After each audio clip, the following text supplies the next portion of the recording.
Hey, Dev. Hello? Hey, Hi.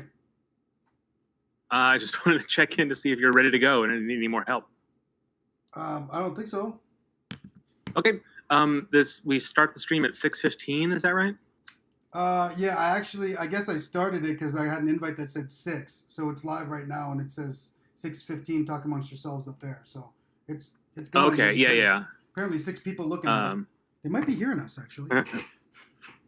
that would be hilarious.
Hey, peoples.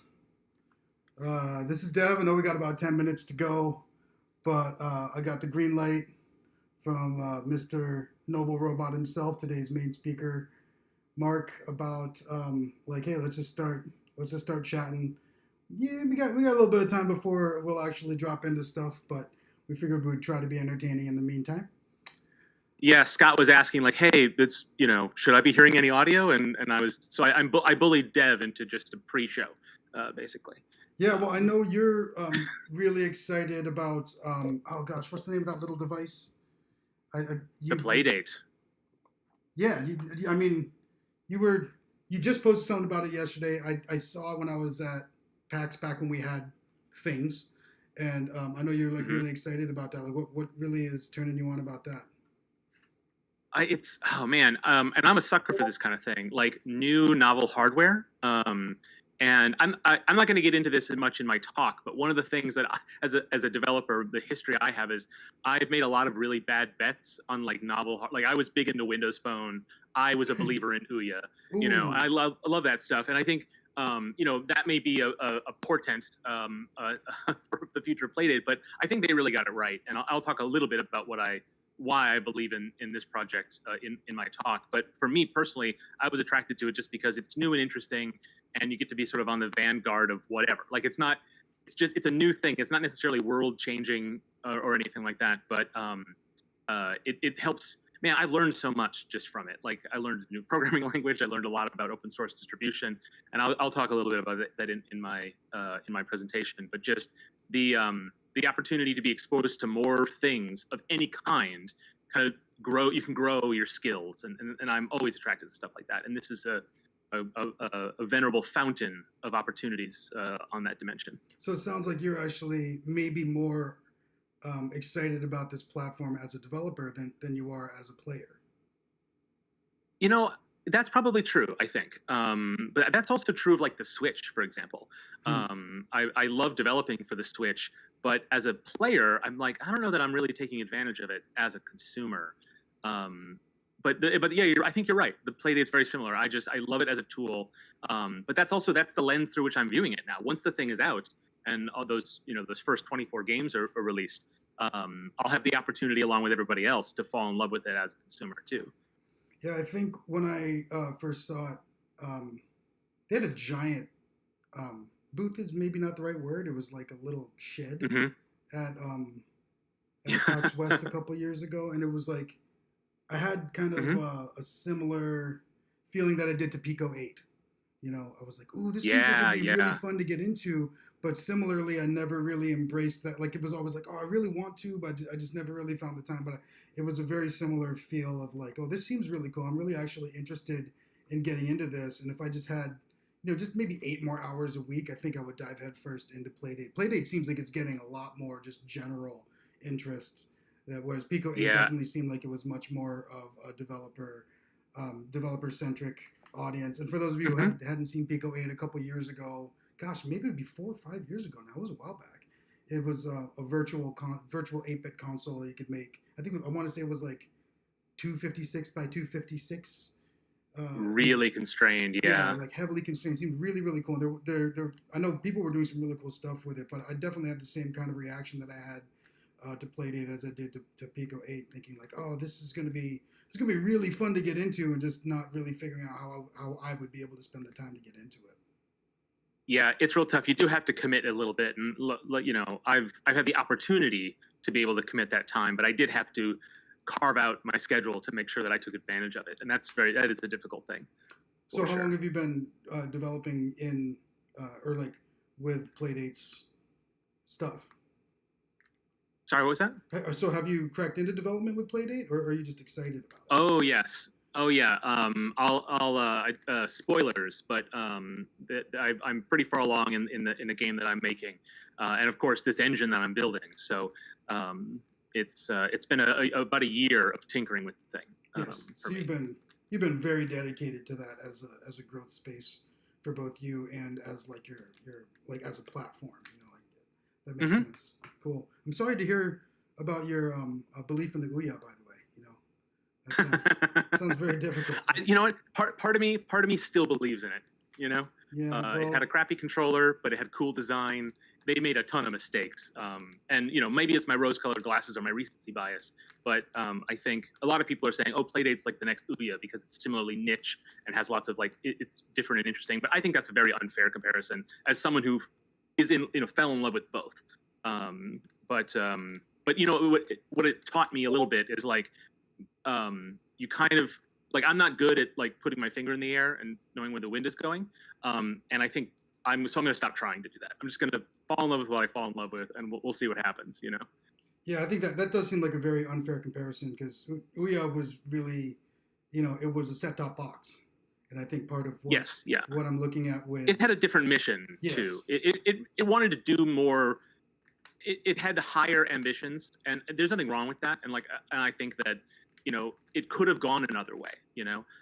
But they bet on the idea of the micro console as a way to bring mobile games, which were really huge at the time, to your couch, and a lot of the advantages of that. I think they just miscalculated a little bit, and then it didn't have the reception that maybe it could have. In another universe, it might have done very well, and then there'd be like an Ouya 2 and an Ouya 3, and that was their plan. Is it was gonna we remember it now as the little device that and all of its potential in its first iteration, but there was supposed to be a future for it. So there were other micro consoles that came out around that same time trying to chase that, but sort of like 3D televisions. It's like, of course, everyone's going to have a 3D television eventually, and then now you can't even get that feature isn't even included in new televisions. So sometimes you just can't know what the future is, even when it sort of seems obvious, and that was definitely a case there. This is something where Playdate is its own thing, and it's not trying to start a revolution. It's not trying to supplant or replace anything. That's very specific in their messaging. They're part of their ad is that there's a conversation with a potential buyer, and they're like, I already have a thing that plays games, and they're like, yes, great, but this is not there to replace it, And I think have that psychology of people, I think, will be important to selling these devices, and I hope they do well, but I really can't predict. I'm just going to make my thing for it and hope that whatever audience emerges wants to buy my game. Well, I think you nailed it in saying their mission is totally different because Ouya was trying to get into the existing console space, whereas I think Playdate is trying to carve out its own space. Yeah. And I think that the business model for what doing well is for Ouya was way different than what quote unquote doing well would be for Playdate. So I'm much more interested in it, and it seems like there's more organic interest in it. And I definitely I forgot the Ouya was a thing until I saw it on a Watch Mojo list or something of forgotten electronics devices recently, and I was like, oh right, the Ouya. But I guess looking back now, I guess that was probably 7 years ago, right? That was a long time ago. It was a long time. It was so long ago that it's before I met anybody in this local development community, before I even knew that there was a place to go to meet with like-minded people. So it was at least 6 years ago. But probably a little bit earlier than that even. Yeah, I remember. Well, I mean, whatever. Personal anecdotes aside, it's just about 6:44, so I think we're. I think we stalled long enough there. And I'm going to give you 60 seconds to prepare, and then for the start of the show. So I'm out. I'll be back later. Bye, all. All right, farewell, Mark. All right, everybody. So I'm going to. Just to start the show, I guess. That's don't usually think of stuff as showtime, but here we are. It is 6:45 according to my clock here, Central Daylight Time. My name is Dev. I'm your host for the day. You might recognize me from other IGDA talks and stuff like that, but you've been talking amongst yourselves for about 30 minutes, and then you just had the I'm gonna do air quotes over here that you can't see. Pleasure of hearing Mark and I discuss the Ouya for the last 10 minutes as we stalled until it was time to start these welcome slides, and this is the introduction. Of course, that is definitely not the correct date. It's not May 14th, but it is definitely the IGDA Twin Cities, and these are our welcome slides. Thank you. I got a couple of hellos and hoorays. Well, actually, the hooray was for IGDA, but it's great to see you folks in virtual space, and I can't wait till we can be back in meet space, such as it is. But welcome, new folks. I saw in the chat a long time ago when I first showed up that We have definitely one of the first people to show up. It's their first meeting. I'm sorry, it's way up in the chat, and I took my dog out and stuff up until a couple minutes ago, so I haven't been paying too much attention in there. But welcome to everyone. This is our IGDA meeting. It happens on the second Wednesday of each month. I'll go through that in a little bit. But everyone is welcome here. We aim to be a safe and inclusive community for game developers and aspiring game developers. You can read more about our code of conduct at igdatc.org/safe-event-policy. We are clearly meeting in virtual space, but when we met physically, we met at Nerdery, which has changed locations, but at the time was down in Bloomington, just south of the Twin Cities. And we continue to thank them for hosting our meetings in what they called the Nerdatorium. And they used to always buy us pizza, which was really, really great. So I can't wait to get free pizza again sometime soon. Hopefully that will be coming soon down the pipe. This is our volunteer board of directors. In the top left is, I'll go in normal Western reading order. We'll start in the top left and kind of go through in rows. Marty is I'm going to still call him our chair. We'll find out about more that in a little bit. And he, up until now, has organized speakers. Zach in the center up top organizes our virtual reality and human-computer interaction meetup, which is a sister meetup about which we will speak in shortly. Beth and David are in the top as well, and then going to the bottom left, it's Cameron, Ryan, that's me with the melodica, Eli, Mark, and of course Peter, who I think is the only one who's looking to the right. But Cameron's kind of looking to the right as well. Every time I look at the slide, I'm like, we back a while ago when I hosted one of these in-person meetings, I realized we were like slowly turning towards the camera, but Mark breaks the rhythm there. Yeah, if you play the melodica, like I that was actually a day that, just personal anecdote, I was actually in the studio with one of my, like, the band I used to play with that was like a hip hop band, and I stuck the melodica snuck it into the studio, and I was like, they don't know I'm going to play melodica on a hip hop album, but I'm totally going to do it. It's a desert island instrument for me. This slide is for board updates. In the interest of openness and transparency, we are excited to do in-person events again, but as you can tell, I've been excited to do it. We haven't made any plans for this. That's ongoing. There are a lot of open questions, and we're still working on the answers. So we've also decided to postpone any board member elections until we have in-person events. So we're continuing to figure this out, like everyone else is in the world. We're just starting to sort everything out, and honestly, this heat is not helping me think straight. We want to give a huge thank you to, as it says in the slide here, our one and only Martin G. Marty is actually the person who got me involved with the IGDA here locally and has been our chair for a while. He is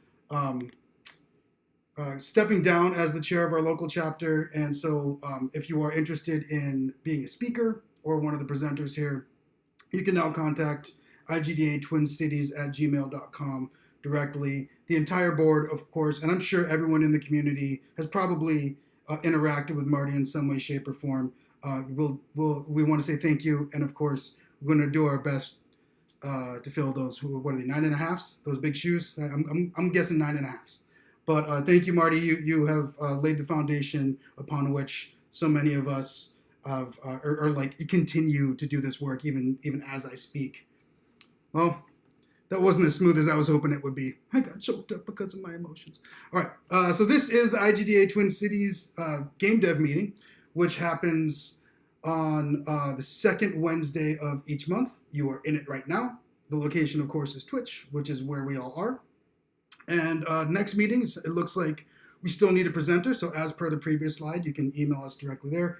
Trust me, you're going to get a lot more of that information kind of a few more times. So if that didn't stick with you, you didn't take a screen cap, you're going to have an opportunity to get it. Twin Cities Playtest is the third Wednesday, and that's 6 to 9. That's also in Twitch.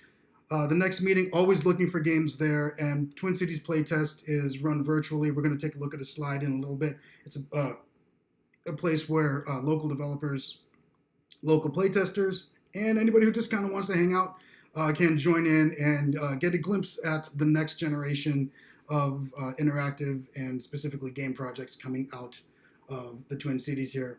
MNVR and HCI, I'm not sure that's actually much easier to say than virtual reality and human-computer interaction, but that's the fourth Wednesday.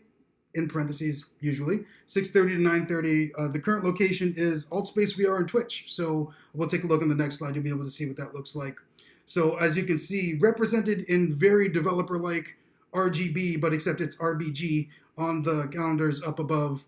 The second Wednesday is Gamedev Meeting, in which you are right now. Playtest is the Wednesday after that, and then the Wednesday following that is VR and HCI. And the next meeting, Matt Summers will talk about normcore and creating social spaces in virtual reality. So this is what MN, VR, and HCI kind of looks like. Apparently this is a screen cap from the September 2020 meeting. It's all kind of held in virtual space, which seems rather appropriate to me. For Twin Cities Playtest, again, that's the third Wednesday of every month.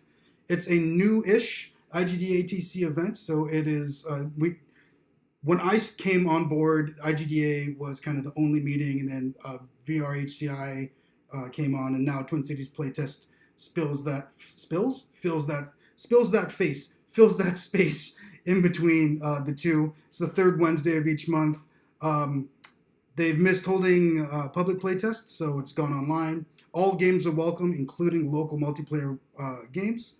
You can join in 3 ways as an attendee, which is pretty straightforward. Join on Twitch, and you can just engage in the chat as you are right now and discuss things and watch everyone else play. You can be a playtester, contact in advance, or just say hello in the Twitch chat during the event, and they'll get you. I believe Peter, on the right there, Peter usually is one of the organizers of that, and they'll figure out a way to get you involved with actually playing the games. There's no need to download bills, but you will need Parsec, which is a low latency app for streaming games, and Discord if you want to provide voice feedback as you play. I'll say that in one of our other events, I never used Parsec for it, and I downloaded it, and it was a seamless and easy way for me to just be able to jump in and play with everyone else.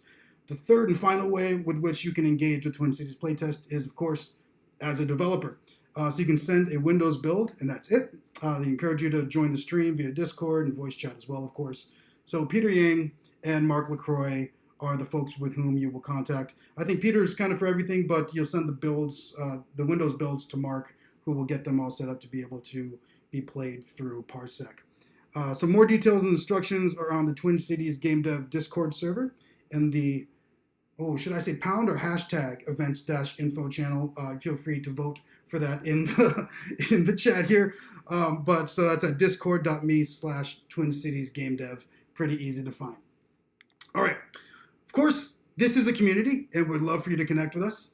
The easiest way to do that, or one of the easiest ways to do that, is to find us online. igdatc.org/connect is going to get you hooked up with every single possible way. Pretty easy to find IGDATC on Facebook, Twitter, and email is going to be igdatc@igdatc.org. And there is I'm going to say it, hashtag IGDATC-meta channel on the MSP Game Dev Slack. If you need to find any of these things, any of the board members will be able to help you out. I think there was some, I don't know who's running the IGDATC handle in the chat here, but they'll probably be able to send you the links to each of them. The MSP Game Dev Slack is one of the few that I did a clearinghouse with all of my Slacks, and I was like, there's no way I'm getting out of that one. I tend to lurk more than I tend to post, but it is a great community, and there's a lot of cool stuff happening there. And again, you can connect with all of these spaces through igdatc.org/connect. Of course, presenters are wanted. Do you like to present? Do you know someone or something that might make a good presentation? We're always looking for recommendations, ideas. I'm going to pretend there's a comma there, and helpful suggestions.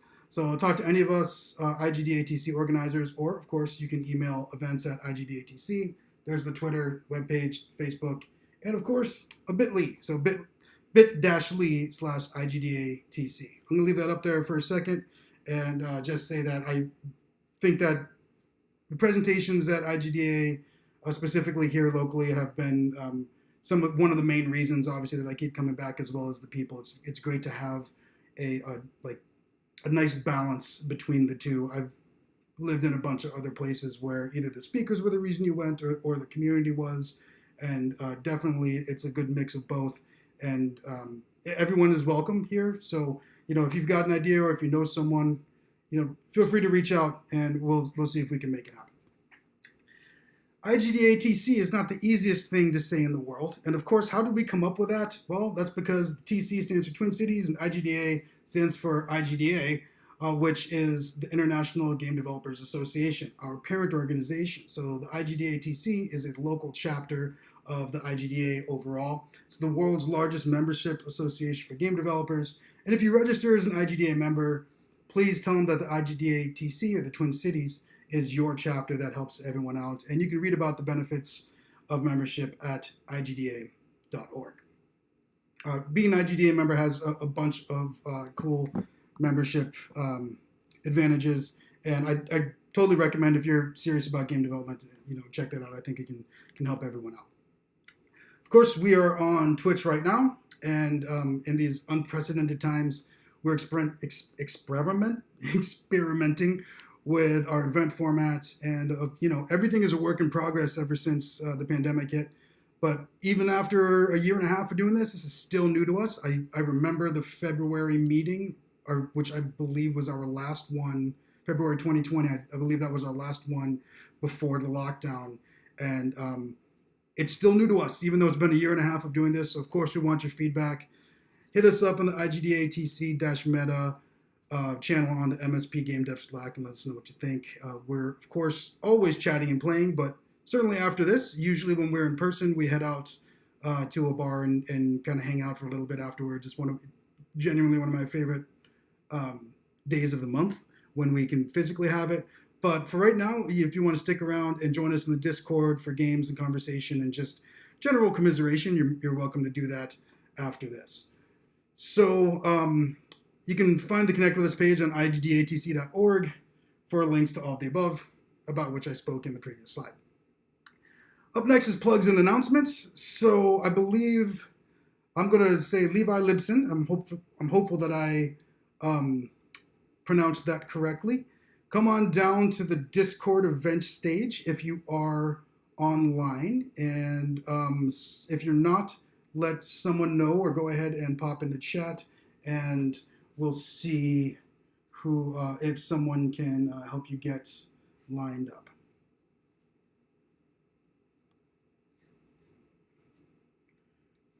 While that is happening, I'm going to just, while that is happening, I'm just going to real quick here, Dev, and say if someone wants to come up to the event stage, we have to give you a special permission in the Discord. So just make yourselves known by leaving a message in the events chat channel on Discord. Then we can find you and grant you that access. So if you want to come up to the stage, just sort of raise your hand that way, and we can make sure that you can join on the stage. All right, I'm out. Perfect. While that's happening, I'm going to go ahead and leave it on the plugs and announcements page. And Levi, if you're here and you get to the stage, I will bring the slide back up when it's your turn to talk. Anyone else, if you have a plug or an announcement, feel free to holler. In the meantime, I will say that I'm actually really excited because today my intern got through a full gameplay of the new Newt 1 update that will be out as soon as I can get my publisher to eke it out. And yeah, I'm just really excited to finally get this speedrun edition out there.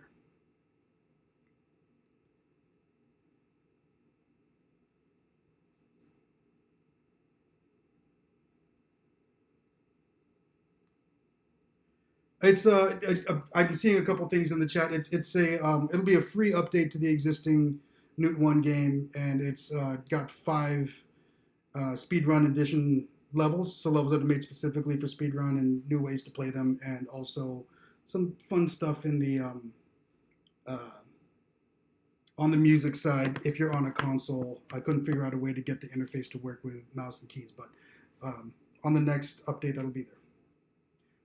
All right, not seeing or hearing anyone quite yet in the event stage, so I'm going to continue to twiddle my proverbial thumbs for a couple moments and see if anyone wants to add. I think I hear someone coming in. Hey, Dev, it's me. Hey, I'm not sure who that is, but I'm guessing Beth. It's Beth, sorry. I wanted to plug because Actually, IGDATC, we are going to be sponsoring the Indie Island at 2DCon. Of course. So they're still looking for more developers.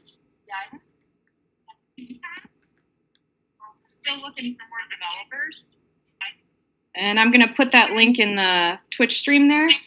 Check it out. Register. Should be really fun.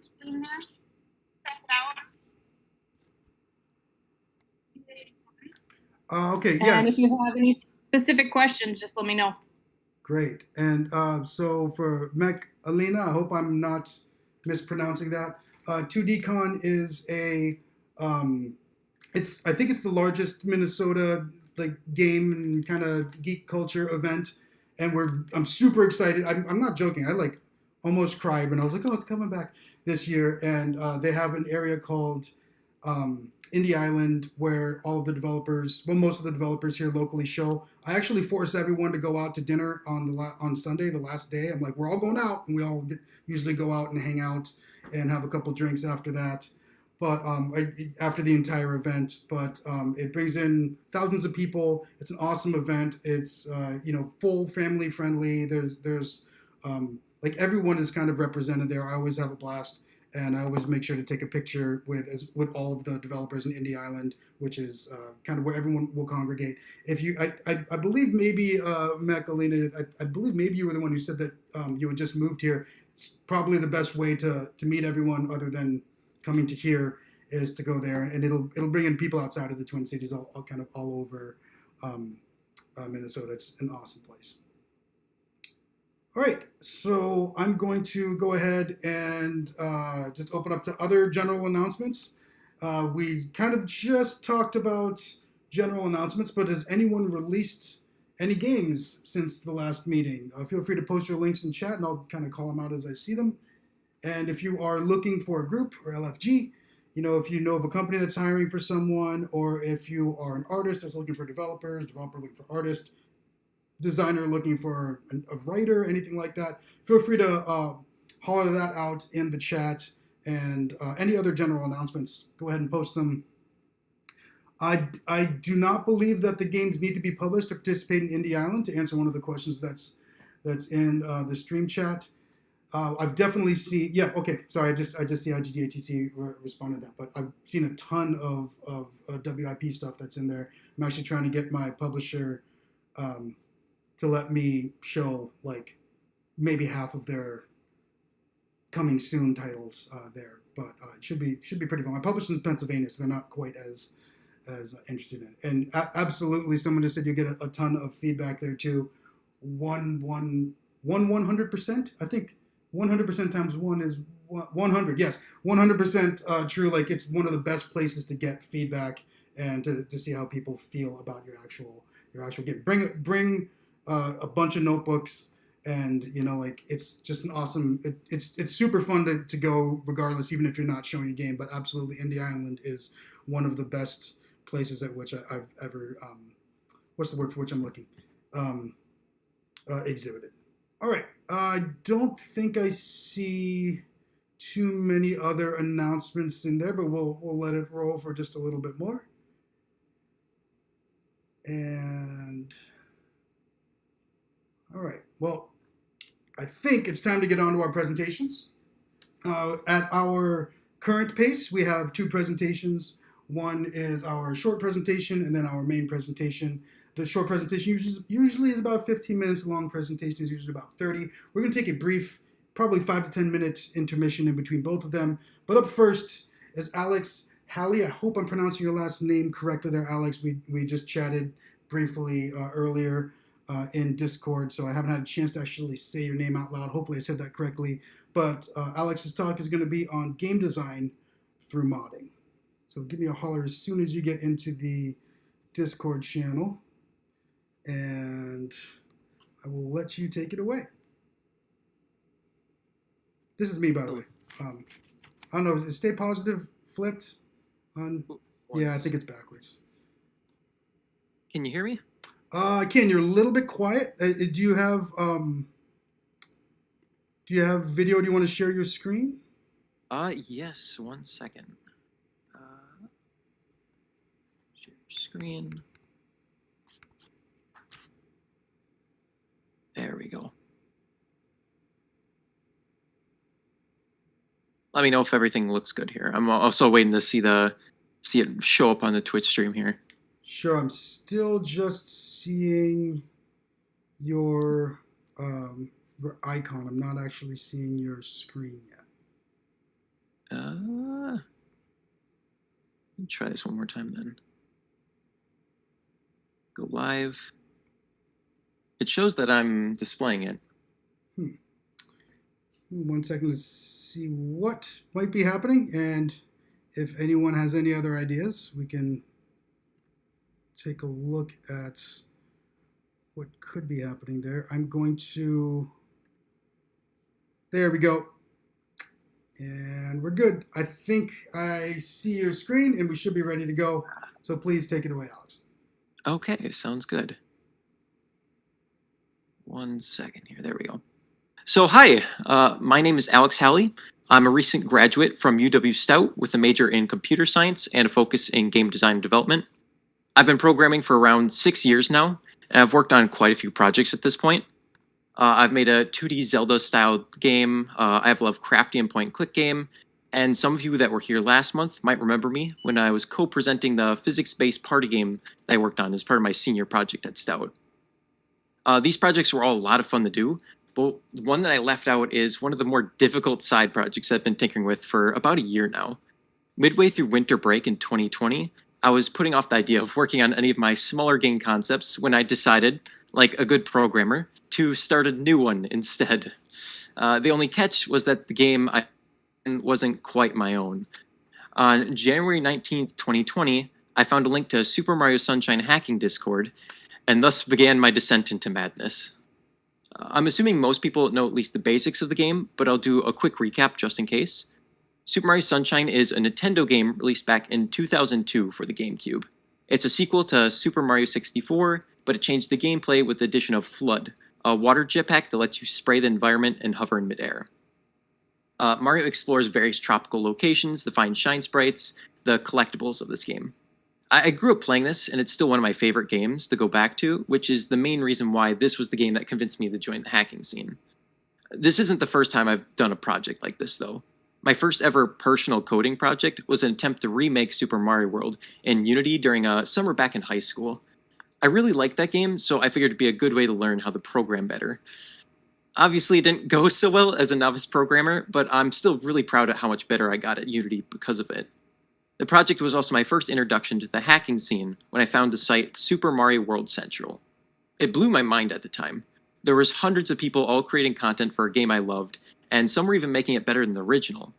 There's custom maps, custom power-ups, custom mechanics, all things I dreamed of having since I was a kid, but never imagined becoming reality. As for that project, I got surprisingly far at remaking the basics of the game before I permanently put it on the back burner when school started back up. About a year later, I started looking into Nintendo's 3D RPG franchise, Paper Mario.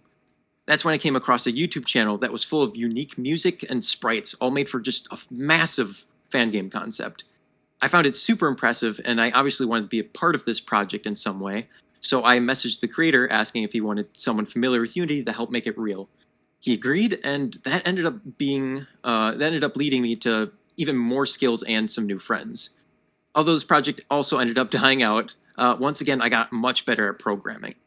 I also started learning about shaders, learned how to do puppet animation, started doing 3D modeling, and figured out the basics to the 3D tools that Unity offers. The project also introduced me to some of my closest friends that either helped or followed along as we worked on the fan game. Many of these friends would actually go on to work on their own game creations and become important connections for me in the industry, which is a lot more than what I expected to come out of making a fan game. So at this point, I started college and went back to making quote-unquote normal games. IDGA actually hosted a few game jams at Stout that I joined and had a crap ton of fun with. I also started making games for classes, so I was doing a moderate amount of programming and designing. This brings us back to that fateful winter break in 2020. I found a YouTube tutorial video on making custom models for Super Mario Sunshine, which had that hacking Discord linked in the description. After joining, I met dozens of talented coders and artists that I'm still trying to learn from to this day. So when I first joined the community, I didn't know much about modifying game files or even using command line tools. I've seen videos of hacks for games like Super Mario 64, but I didn't know the process went into making a complete hack. My programming classes were great at teaching me the general structure of code, but I was completely lost when it came to doing anything this different. Over the next month, I was constantly in the help chat asking for assistance on everything from texturing to custom material properties to file types. To be fair on my part, there are way too many file types that start with B. Apparently it stands for binary, but I refuse to budge on this stance. After following through a few tutorials and asking way too many questions, I decided the best way to start hacking was to actually help document some of the game's data to make it easier approach for other beginners like me. This led to the creation of what I like to call the hallway of collision hell.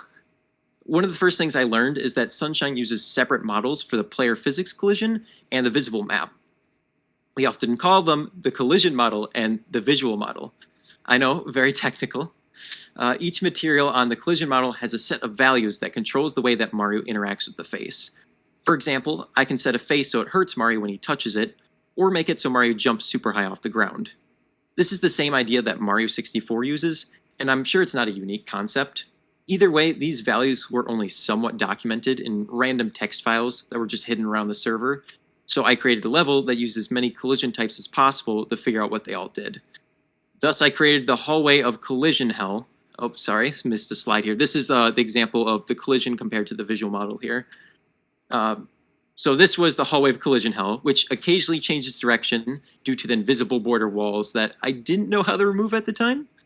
One of the main users on the server actually made a wiki around the time I joined, specifically for hacking documentation.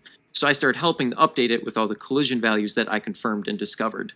This was actually I was actually the first person to find out about one of the collision values that made it so Mario wouldn't take fall damage, which was a super exciting thing to be able to take credit for. This project wasn't the most glamorous, but it felt really good to be able to do something helpful that could be used by all future modders of the game. The wiki has info on a lot of the stuff I'll mention later, so I'll have a link to it here on the slide, and I can post it later in the Twitch chat and IDGA Discord for people who are interested in checking it out. It still has a long way to go, but it's been a great resource to direct newer modders to. So my next finished project is where things get really exciting.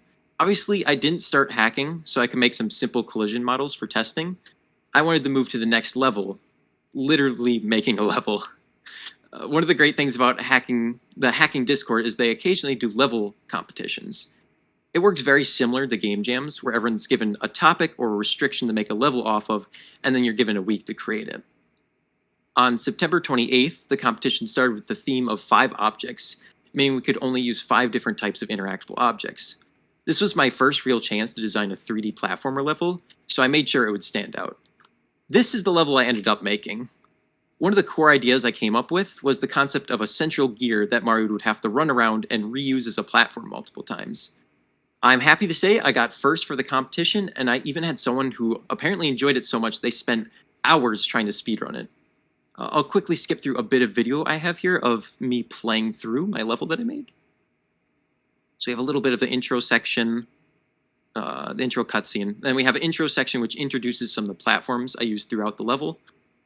Skip forward some more, and we have the vertical climb, and it continues onward to this section up here. And then once you reach the top of this section, this is where the central gear is introduced.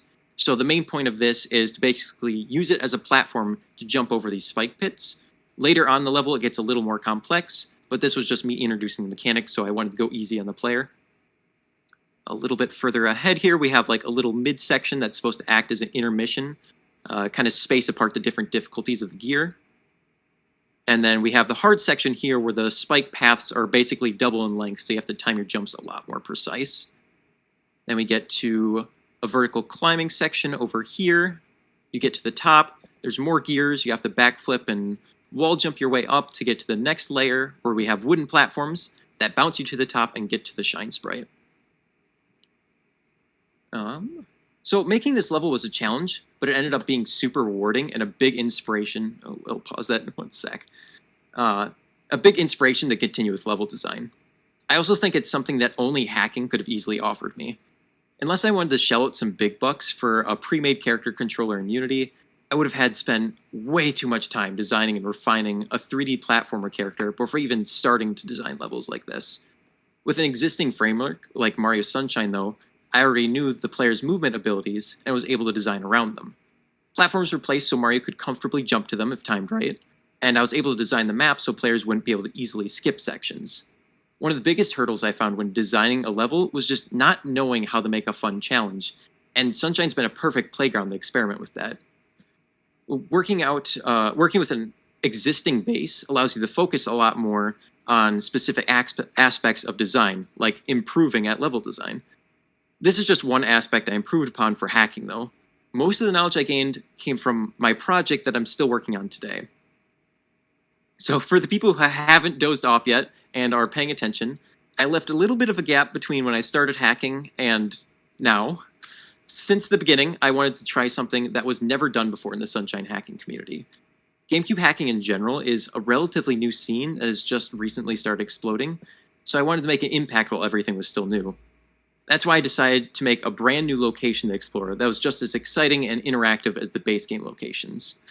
For reference here, the first location in the original game is Bianco Hills.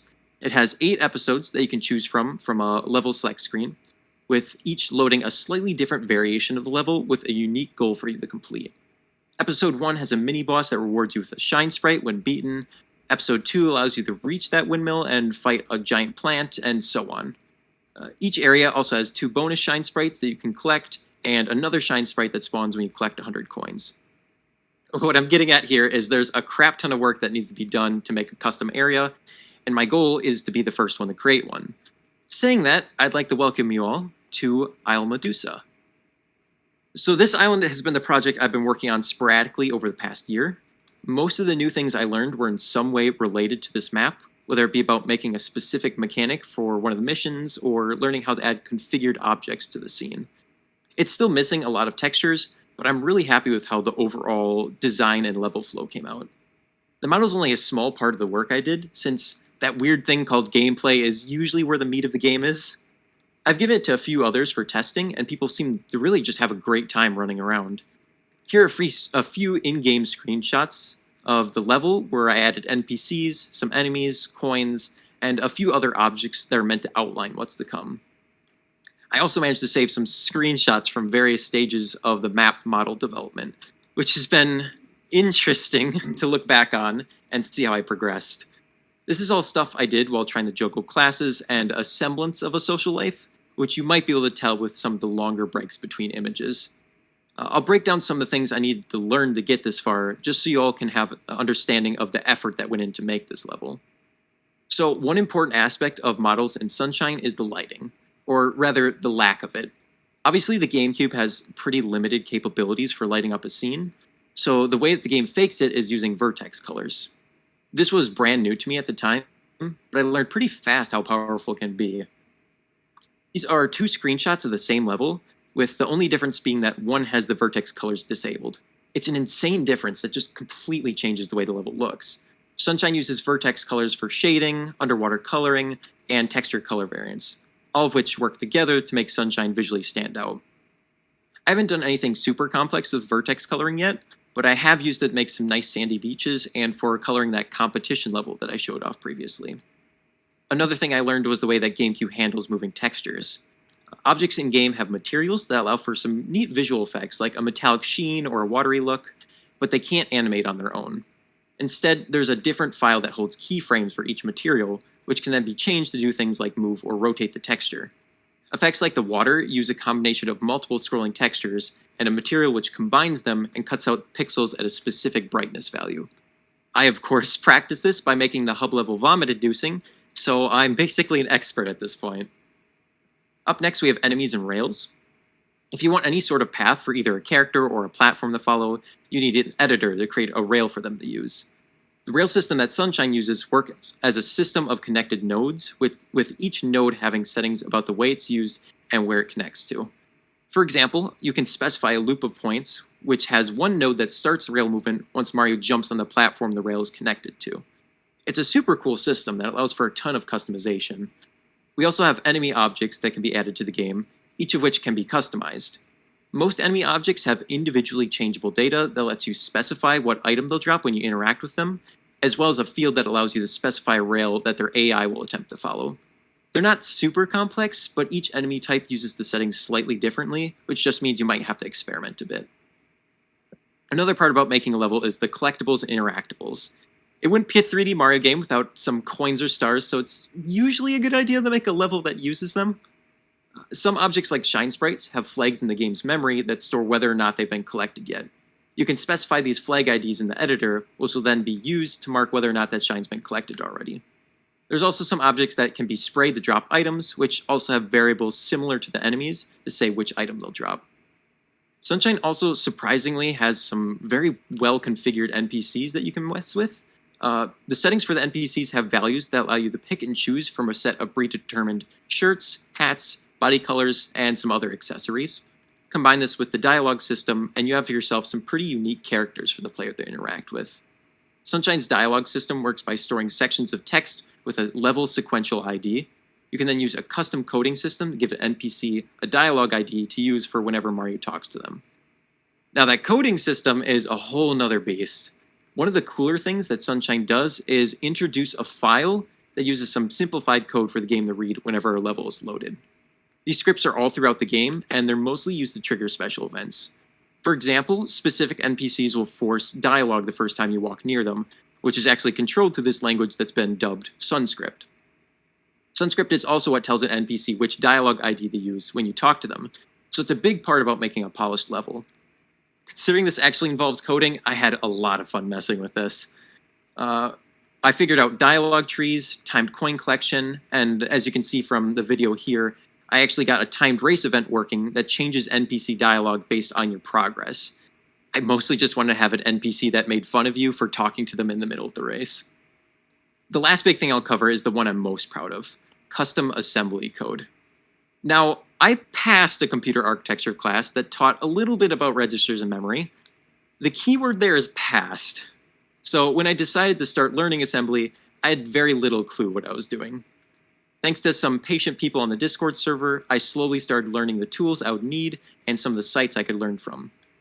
I was told how to use breakpoints in the game memory, and I also figured out how to decompile the game's code so I could somewhat read what Sunshine was trying to do. The idea of registers finally clicked for me, as well as the concept of memory addresses. I'm still not great with making assembly code, but I have a much deeper understanding on how programs work that my classes didn't really teach me as well. I've made a few codes now, but the one I'm most proud of is a modification of a water barrel that now explodes instead. I even added some screen shake and made it so explosions can destroy specific objects. There's a lot of other stuff I could cover, but I'd be talking for quite a bit longer, so I'll keep it there. I have a Google Doc that I've been using to fill with notes about all the things I've been learning, which still needs a bit more time to figure out. I didn't even mention the work I did to learn custom sequence music or my recent attempts to update a tool that allows you to make custom goop for levels. Sunshine Hacking has a ton of talented people who have already made some programs to create some really advanced hacks. It's just a matter of people using them and documenting them at this point. Just from using these tools, I've learned how to make simple bat command files, I learned Python coding, and I even learned how to do some hex editing. All things that could be extremely useful in the programming field, especially if I want to stand out. There's not many fresh college grads who can boast that they know how to code in assembly. This project also taught me how to 3D model better, and it's got me a lot more familiar with 3D level design, and it's also helped me connect with some fantastic people who are also really passionate about the same game. Obviously, I can't get paid for this, but it's been a fun passion project that I'm hoping to finish and watch people play. I've definitely grown as a game designer because of it, and I'm really excited to see where this knowledge will bring me. I also just want to give a quick shout out, or a quick credit to the NoClip website for some of the screenshots I took, as well as a huge thanks to my GDD 450 professor, Carl, who's in Twitch chat here, who was my mentor over the last semester when I actually got to work on Sunshine Hacking for an honors college credit, which I did not think would be possible. He was the one who pushed me to talk today, which I'm super thankful for. I also can't forget the amazing people in the Sunshine Hacking Discord, like Joshua MK, Sun, Yoshi2, Google Cheese, Epic Wade, Rhythm, and Augs. And that wraps it up for me. Are there any questions?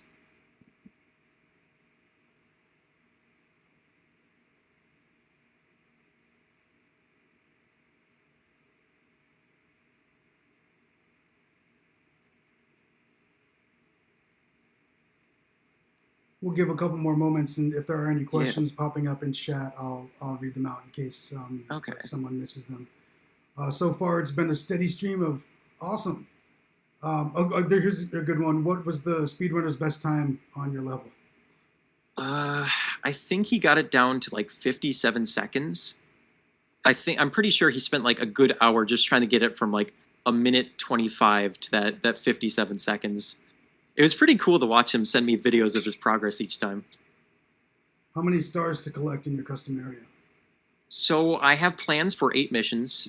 2 are basically completed at this point, but so the 8 missions, so 8 shines there, and then I have code set up already for one of the bonus shines. I have a position chosen for the second bonus shine, and then I'll have the 100 coin shine as well. I should have been calling out who was asking the questions. Ickmeister asked the first question. Abstract Puzzle asked the second. If there are any others, feel free to drop them in the chat, please.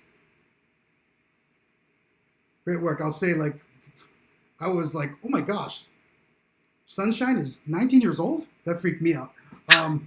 How did you move, this is from Coder 1000, how did you move this fantastic hobby project into course credit? Basically, so we have the Honors College obviously at Stout, and basically if you're part of it, they want you to do a project that has at least 60 hours of time spent on it. And I figured, hey, I'm working on this already. I might as well give it a shot and see if they would actually accept it as credit. And I was completely surprised that they accepted it. And this next one is from someone you might know, Carl Hallee. Hallee, I believe is actually how you pronounce the name. Will this be available for play? Eventually. The issue right now is I still have to figure out how to basically compile in a way that I can legally send it, considering there's obviously issues with sending assets that aren't your own. But all the custom stuff, there's tools out there to basically separate it from the base game, so you can zip that into a file and use it. Cool. This NPC Twitch asks for play on which platforms and what are the performance capabilities. I think you might have just kind of touched on that, but I think go a little bit deeper if you can. Well, I'm assuming, so it's supposed to be a GameCube game. A lot of mods for just like any Mario game in general usually runs either through an emulator or on the base system if you spend a little more time on it, considering there's a few more restrictions usually. But I've not run into any issues with processing power. I don't think I've done anything that would invalidate it for running on a base hardware GameCube. So, cool. You've got your YouTube and your almost like Twitch, your Twitter on the screen. But Coder 1000 also asks, how can we follow along? I'm imagining that's asking, is there a page specifically for this project or anything like that? Yeah, right now it's mostly just been me. I'll tweet about it occasionally. I'll post a YouTube video every once in a while of some of the things I finish. For the most part, though, it's just been me communicating on that hacking Discord server. I do occasionally stream a little bit of progress on it from time to time. Gotcha. But for the most part, I would just say follow my Twitter. Gotcha. The usual developer answer. Follow my Twitter. And yeah. Scott Gaff asks, have you ever run it on a real GameCube? I have not, only because patching a game into like actual hardware is a pain in the butt from what I understand. I think there's tools that actually do it pretty easily with like an SD card, but that's a lot of work that I don't really want to deal with quite yet, maybe later in the future. I know we've got some members of this community who have done similar things, and I'm going to encourage them to maybe reach out to you if they feel interested in helping do something like that. That would be very cool to see in a follow-up later. Of course. All right, I don't see any other questions. The last comments was so cool. Thank you. So thank you. Nice work here, Alex. Let's, what time do I have here? I've got 7:30 exactly. Let's go ahead and take a 10-minute sabbatical and come back at 7:40 for our main presentation. So you want to make a game engine with Mr. Noble.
Folks, I've got just about 7:40 on my clock here, so I'm going to just kind of take up a little bit of time while we wait for a couple other folks who might still be grabbing a cold beverage on these scorching hot.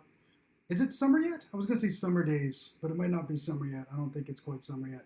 Usually I don't feel this exhausted by the heat until it is actually summer. But our next presenter is going to be Mark LaCroix, one of our board members, and also Mr. Noble Robot, who's going to talk about, talk about creating a game engine.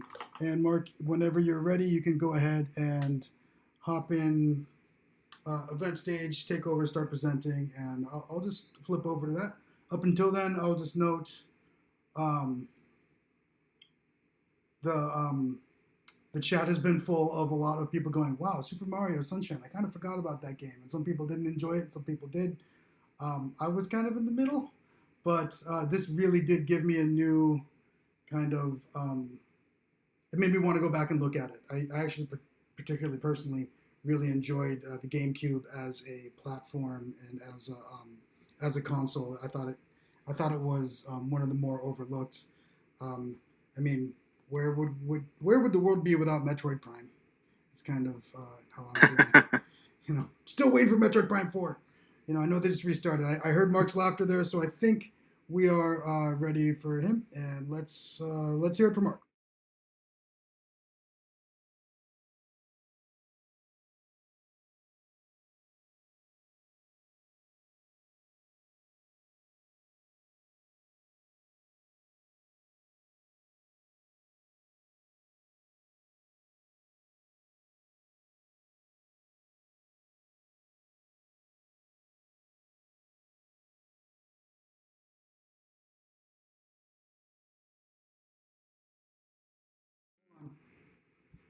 Try again. I think that might be me.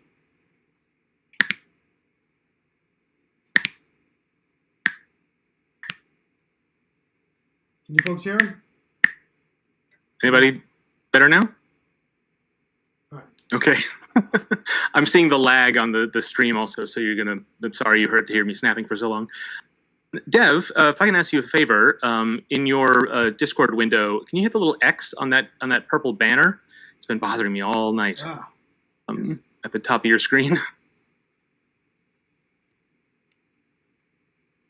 Okay. All right, great. And then can you also hit the button on the far right of my window so that I can fill your screen?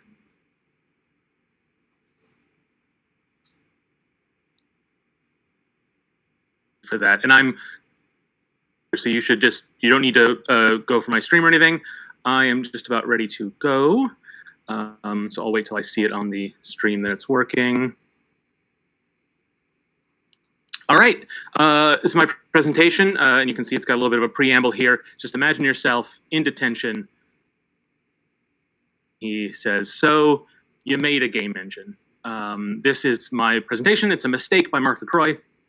I am going to try something here with Google Slides. You can see so questions. So if you want to, while I'm talking, because I'm not going to be monitoring Twitch chat very closely, if you want to grab that URL, open it up in a new tab, and just whenever you got a question, put it in there. I'll see that on my little speaker presentation thing. I can't promise I'm going to be great at this part, but it's kind of a cool feature, so we're going to give this a try. So I'll leave that up for another couple of seconds. Maybe if someone can paste it into chat, that would be nice, because I'm going to turn off that banner in a moment. I'll give it 5, 4, 3, 2, and 1. All right. So you made a game engine, right? I'm going to get into why I did this, why it was a good idea, why it wasn't a good idea, and the sort of the unique situation I found myself in where I didn't expect to be doing this. But first, a little bit about me. These are some of the games that I have made and some of the things I'm working on. I'm currently in development on 2 of my own titles, including a follow-up to Widget Satchel, which came out in 2019, as well as a game I've been working on for years and years and years called Metro Nexus that folks in the community should remember a little bit. That's still in development, I promise. I've also currently I'm working with Tendershoot. This is the team that made Hypnospace Outlaw. I'm working on their next game, and I'm really, really excited for people to learn what we've got planned. And it's exciting for me because I'm doing development tools and building structures and systems, and that's very vague. But once you know what we're doing, you'll know why that this leans pretty well into the work I'm doing here to build this game engine for a separate project. I also co-host a weekly indie dev podcast. A lot of you, I think, know this, Nice Games Club, with my pals Ellen and Steven. I'm super proud of the show, especially this past year in the pandemic. I think we've done a really good job not skipping a beat and sort of growing the show and doing more with it and taking advantage where we can in tough times for everybody. And so I want people to know that it exists, and I want more people to listen to it. We do topic-based roundtable discussions on game dev, big topics, little topics, technical topics, social topics. Looks like my audio is popping. I'm going to keep going until other folks complain even further about it. So sorry if that's goes on a little while. We also have guests that share their expertise on topics that are important to them. And we do game jam episodes as well, so you can see us create a game in real time. So that's my pitch for Nice Games Club. I do hope you check it out. This is probably a weird week to become a subscriber to the show. We just recorded our first episode in person in over a year. And it was really cathartic for us. And so that episode is just us goofing off. Promise you, we are not one of those kinds of podcasts. We are much more organized generally. So maybe give it a taste to get our sense of humor, but then go back into the archive if you're a new listener and check out something that might be interesting to you. So that's a little bit about me and my background, the stuff I'm working on. But specifically, I want to talk about this game, Widget Satchel 2, Return of Sprocket. This is a game that I'm developing for the play date, and I will show that off here. And you can see it's got the little fun crank, and it opens up. And this is one of the mini games in Widget Satchel 2, and that's about all the taste I can give to you because I'm being really, really cagey, not because there isn't much else to show. That's totally not the reason. But that's what I'm talking about now, because this is all about the play date. So what is the play date? First, it's cute. And if you need any kind of supporting evidence for that, just look at it. I'll give you a minute. All right, there you go. It has this unique charm that is sort of inescapable, right? It's part of the presentation. It's part of the marketing and the device itself, of course. It's inescapable, and it informs everything else about it, which is really cool. It's like an opinionated piece of hardware. And I think this is one of the things that makes it unique. You have an Xbox, you have a PlayStation. PlayStation 5 has a unique opinionated design, but the platform itself this is a game console, the game on it. Right? And it's supposed to be there for an unlimited potential. And that's really important sometimes. But also sometimes it's to say, this is what this is for. And I think that's what Playdate is these are, it doesn't constrain the imagination exactly. It puts a box for which you develop your imagination in. And I'm a big believer in constraints breeding creativity. And Playdate absolutely is that. The other thing about it is that it's small, so obviously, but not just in size, in scope. It's a small thing. It has, the CPU is constrained. It has the screen has 2 fewer colors than Game Boy. That's and as a developer, you work within those constraints, and that's important because it sort of defines what you can do, but also lets you know that what this is for, the types of games you make and the types of experiences you want to have. Like, for example, there's Wi-Fi on the device, but there's nothing in the SDK to allow for networking. Even though it's perfectly possible and capable of doing that, it's just not part of the roadmap for the device. And that has a specific design reason. There's not a technical reason for that. So I think that's really interesting about it as a sort of a small project. It's not looking to change the world, like I was saying in the pre-show. It's just looking to carve out a space, and I think that's pretty exciting. The other thing is that it's open. So every console is a dev kit, and eventually the developer tools that I've had access to for the past year will be available to everybody else. But there's more to its openness than just the sort of the open platform that it's being developed with. It's open in terms of who is going to be making games for this. And I don't mean just hobbyists or people who aren't in a professional sphere, but I mean the folks who are disadvantaged or underrepresented in game development. Panic, the company that makes the device, is doing a lot to try to get it in the hands of people who don't have the normal pathways in, or aren't advantaged or privileged in the way that a lot of us are. And I think it's really exciting to see them work on things like that. There's a great example. There's a company called Sweet Baby, and they have been putting together dev teams of underrepresented developers with more, as a team with more established sort of coaches in the indie space, and then they're all making a game together.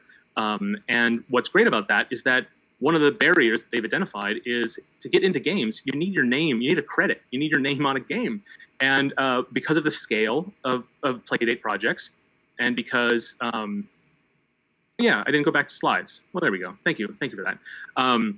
Because of the scale of the project, and because of what the sort of path in, it'll give a lot of people something to put on their resume, and that alone is really, really important. But also, it means the games that get made are from diverse backgrounds, and they can be new and different just by virtue of it being created by lots of different types of people. So that's really exciting to me as someone who is insufferably indie and independent, but also has lots of privilege and advantage. So it's nice to see that Playdate as a project is committed to providing access to both of those avenues. Anyway, I can go on and on about that, and I probably will a little bit later because that's a big part of why I'm excited about this project, even though it's not the topic of this talk. Playdate is also coming soon. Pre-orders will start in July next month, and then it should be in your hands before the fall. That is the plan. All right, so hopefully my audio is still is okay because I've got a little bit of a video clip to show. Yesterday, this was yesterday, so the timing for my talk is pretty good. I get to share a lot. They released a 15-minute long sort of Nintendo Direct style video with a lot of the new info, including some of the stuff I've shared already. I'm just going to show a brief excerpt that sort of just describes the device a little bit of ad for it. So we'll give that a listen.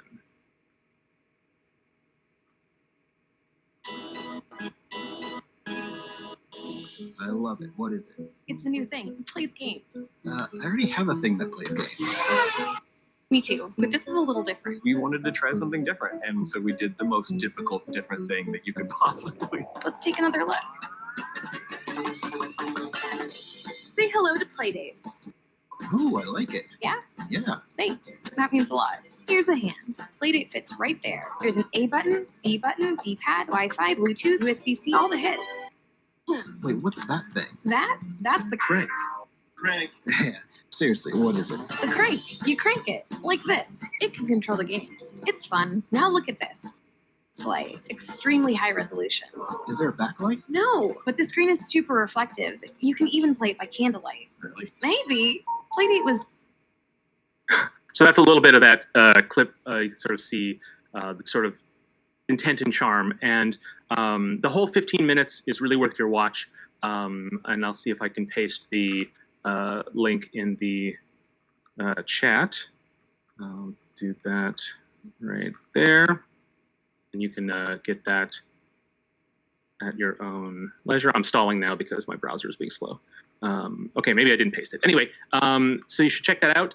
But also as part of that video, there was a section about developers who are making games. And so if you just keep your eyes open, don't blink or you'll miss it. But here's a short taste of what is being done in the development community. In addition to this, we've watched in amazement as the talented folks in our Playdate developer preview have been creating amazing titles on their own.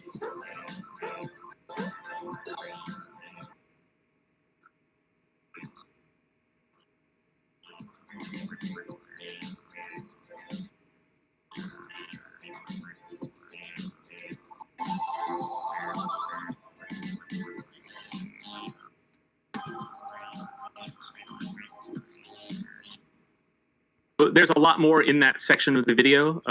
That's just a portion of it. But that section where it's showing off games from the development preview community, those are the games that I've seen a lot of as they've been made. Some of the higher profile titles that have been announced by really high-end indie devs. I haven't been seeing behind the scenes of any of that stuff, but the developing community has been sharing their ideas, their progress. We've all been dealing with bug fixes, and we've been like really helping each other out. So the fact that Panic, who's taking a big bet on this project of theirs, devoted like 10% of their presentation, their E3 presentation, to the work from us, is really exciting. And yeah, if you didn't blink it, you missed.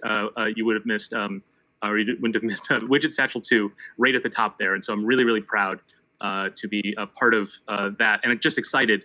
That is working on something new and interesting and novel. I talked a little bit about that with Dev earlier. again, totally worth checking out the whole thing. I just showed those 2 clips that were sort of relevant to this. So a little bit of background on the developer preview program. So Playdate was announced in 2019, and Panic started courting developers for their season 1, which is the free games that come with the Playdate. That was a process that sort of happened sort of in secret, partly because one of the things that Panic wanted to do for their season 1 games is they're delivered to the device automatically week after week, and they're meant to be a surprise. So they just revealed this week the titles and some visuals for all of them, but still very little details. We know who's working on them now. We can guess what they are, but it's still a mystery until it's in your hands. I think that's a really exciting idea. But that's one of the reasons why we didn't know a lot about it up until now, is because it was part of the design. But they still want more software, partly because it's an open platform. And so last year they started, mid-2019 actually, they started the applications for their developer preview program, which is just a way to get more folks like me.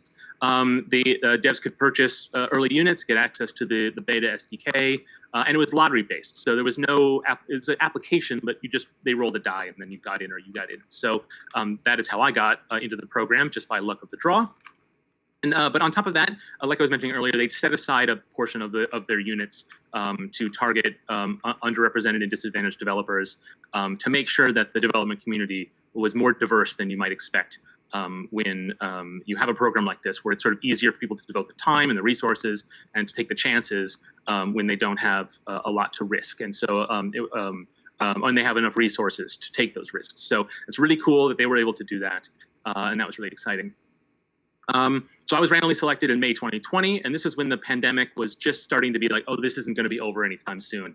And so emotionally, it was really nice to have this new fun thing to sort of keep my mind off of it at a time when it was tough for all of us to sort of find our new habits and our new places as it was stretching on. So I'm very thankful and feel very lucky that I got that random call, because it meant a lot to me last year to get started in this, independent of the success of the product or the success of my work or anything. It was just a good thing I needed at that time in my life. I'm going to talk a little bit about the dev environment. So the SDK is still not finished. It's really robust. It's very good shape, but it's not officially done. And so they haven't announced a release for it for public consumption. But it will come before the device is out. So it should be within the next couple of weeks or months. It should be pretty soon, but they haven't nailed it down yet, even to us. And you don't need a device to develop for it. So once the SDK is released, the simulator, which is a great app that simulates the device, and will actually, you can use your keyboard or another controller to control it, will be all you need to make games. Of course, testing on device, that's a whole nother deal that you probably want to do. But just to get going, you don't need to purchase anything. It should all be free, which is really, really nice. And the reason that the SDK isn't available yet is not just because it's not finished. It's because Panic is a very small company, and they want to make sure, this is what they've said, they want to make sure that they are not overwhelming their dev support team as the developer community grows. And so there's probably some unanswered questions about that, I think.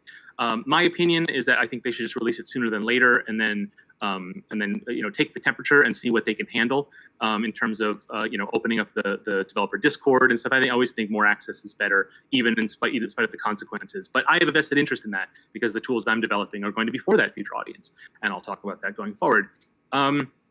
So I'm not going to talk a ton about the SDK's features or the APIs. I don't have an NDA or anything, but I think that Panic has asked us to say, talk about what you're making, not about what we're making. And I want to respect that, because even though I don't like NDAs, I'm perfectly happy to respect people's wishes in this case. So it's definitely the case here. But if you do want to know some of the details, some of it is available too on the internet. There were some walkthroughs that were posted last year, a bit outdated. If you want to take those YouTube links before I get to the next slide, those all show like unboxing and installing the development environment. And those are all either they've been sanctioned by Panic. They're independent, but there weren't any. It's not a leak of information. It's just out there if you want it. It's just kind of like not super forward. But if you really want to know more about the real nitty gritty of it, setting up an environment and all of that, you can check out those links. Basically, you just need to know it works a lot like a mobile device does now. You write code for it, you simulate it in an application, and then you deploy it to the device to test. It's a pretty simple workflow, and actually it's quite a lot easier than developing for say like the iPhone or Android, because there are fewer considerations towards the rest of the operating system because it's a thing for games. And so it's a great tool if you're familiar with that kind of process, but also really easy to learn that style of process, which if you want to do mobile development in the future, it's actually a good introduction to that kind of deployment, which is really cool. I don't have a lot of experience with like retro devices, or doing assembly for NES or anything like that. But my impression is that from working with the Playdate is it's really a blend of a modern device and an 8-bit console. So it's CPU constrained. It has very little VRAM, but you're wiping the screen every frame anyway. And so the resolution is such that you're not going to fill it up by much. So it's actually not constrained by how much graphics you want to put on there. You can run full frame, 60 frame sprite sheets without any trouble, like 8 layers of it. And so it's a couple of interesting considerations if you're thinking of like working with other types of constrained hardware. And so I kind of imagine it's a little bit of a mix of what it must have been like in the old 8-bit computer days when you had to decide, am I going to write this loop or should I just write the same code 4 times, which is faster? There's a little bit of that going on because of the sort of direct drawing API and all of that happens on the device. So that's been kind of fun and very different from, say, coding in for other platforms or other engines and things like that.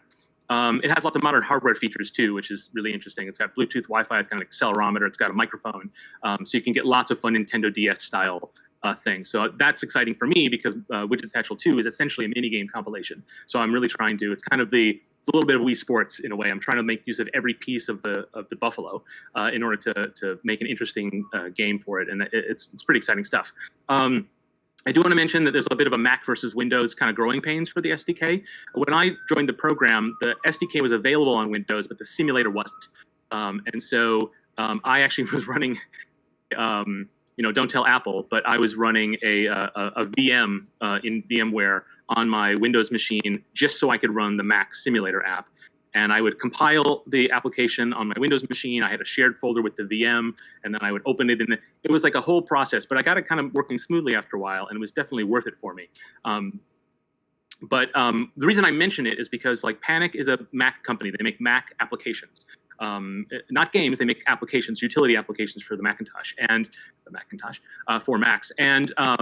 And so they recognized right away that they needed to make sure that the tools were available on Windows and on Linux, but they didn't have the specific expertise to make that work exactly. So they did a pretty good job bringing on people to make that happen, but there was a little bit of a stumble on the way there. Now it's perfect parity between all 3 platforms, but it was interesting, and I think that's something you want to consider for yourself when you want to take the plunge on new hardware and new platforms. Is you have to be flexible about your own requirements and and be prepared to do a little bit of extra work for a little while, and that was something that like was frustrating at times, but also later on I appreciated that because if I had waited until it was all running smoothly, I wouldn't have had a lot of the experience that I developed in those early months. Okay, so I do want to talk about Lua.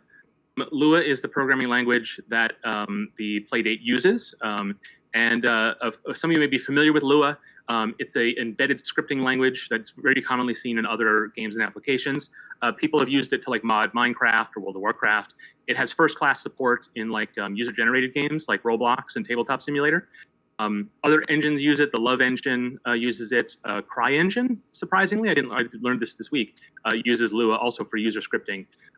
It's used to build UIs and other apps. It's given over to front-end developers to make HUDs for games so they don't break anything, because the idea is it's like scripting within scripting.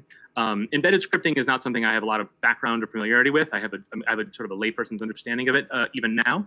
But Lua kind of works like that way on the Playdate as well, in a sense that under the hood, it's all C, just good old C running on this hardware. And then Lua runs on top of that, and it provides a lot more features in the API. There is a C API. You can just write your games directly in C, but it's a little bit less user-friendly. It doesn't have quite all the features that the Lua framework has. And And from what I understand, I don't know this personally, but Lua is supposedly, of these types of scripting, embedded scripting languages, it's the fastest there is. So there are performance hits you take from doing graphics calls in Lua versus graphics calls in C. But it's actually, apparently, the delta is not that big, apparently. Really, you only go to C if you really, really need some oomph. And that's not me, and that's not what I expect people who use my engine to do. So that's definitely why I wanted to maintain working in Lua. Now, Lua itself is nonsense. Like, I don't know how many programmers are listening right now, but it is crazy. The syntax is totally confused. If you can see on my screen there, you see that blocks of code are ended with the word end. Like, why? Like, it's just weird. It's like this needless verbosity. Like, so, oh, so people understand like a human readable. But then there are other parts of the language that are just like kind of a cunning inscrutableness. It's bizarre. Sometimes it feels like, oh, we want to make sure this is super easy to learn and easy to read. And other times it's like, oh, we're just going to not write this part and assume it's there, so that you can't. It's impossible to read. I'm not making sense to a lot of people. But if you've used Lua, you kind of know. Arrays are one indexed. Nothing can be nil. Everything is just or nothing can be null. I see. I'm already doing it. Things are nil instead. So if you say, hey, does this variable exist? Lua comes back to you and says, of course it does. You just asked for it, which is so bizarre to me. But it kind of makes sense in terms of this embedded scripting. If you're using it like I'm using it, which is sort of similar to an object-oriented kind of language, there's some things to get over. One of the things that I found really fun is the creator of itch.io, the indie game store. One of his projects earlier on in his career was a language called MoonScript, which was just lived on top of Lua. So anyone's used TypeScript. TypeScript is object-oriented JavaScript, but you don't need anything special. It compiles down to JavaScript, so it runs anywhere JavaScript does. MoonScript is like that for Lua, and it seems that it was designed entirely to make it easier to read for programmers because of all the weird choices that Lua makes. Just sort of random differences for absolutely no reason.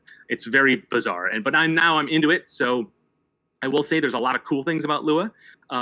Everything is tables. It's tables all the way down.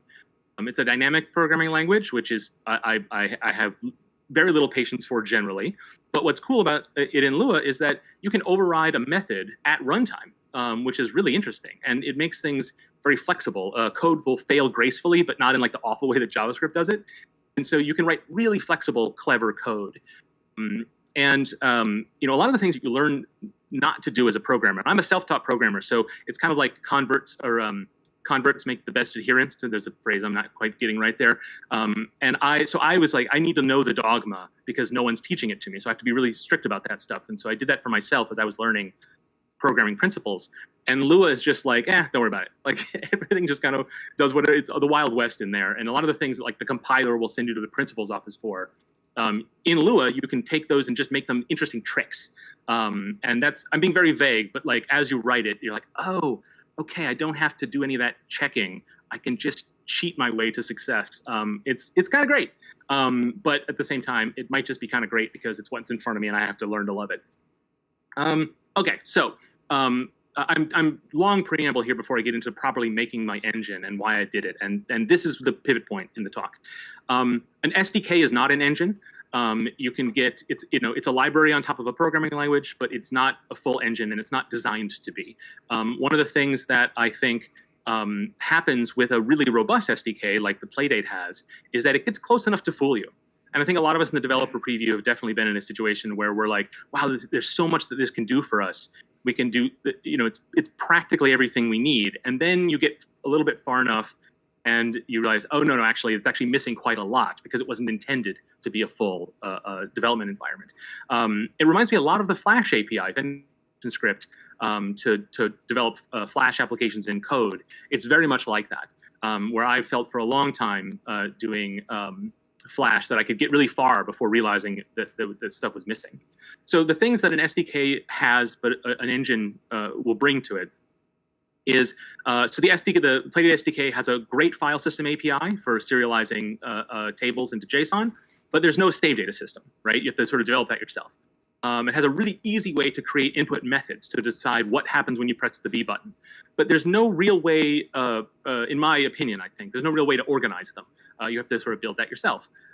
There's a way you can do object-oriented programming, which sort of helps your sanity as a developer. But there's a few obvious use cases for it suggested by the SDK.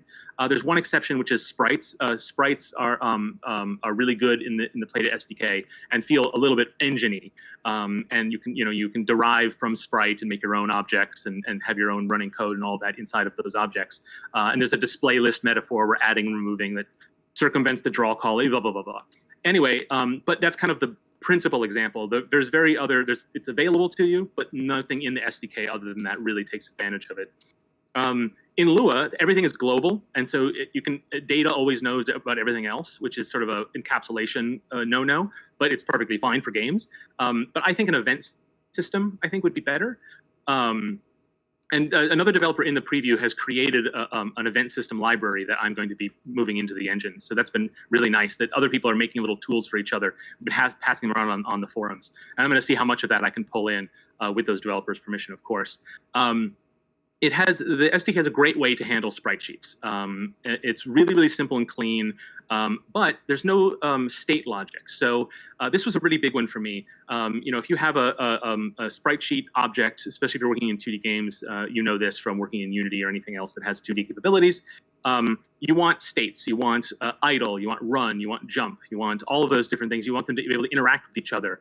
And there's nothing in the SDK that allows for that necessarily. You can just sort of call up things, have them loop, start and stop frames. It's all very, it's sort of hard to read if you're writing code that way. So I wanted to build a state state machine for animations. But the most important thing that's missing from pretty much any just straight SDK, no matter how much it gives you, is a scene metaphor, which I think is really important to games. Unity developers know all about scenes. They have a very outsized influence on how you develop a Unity project. But this extends to other types of engines as well.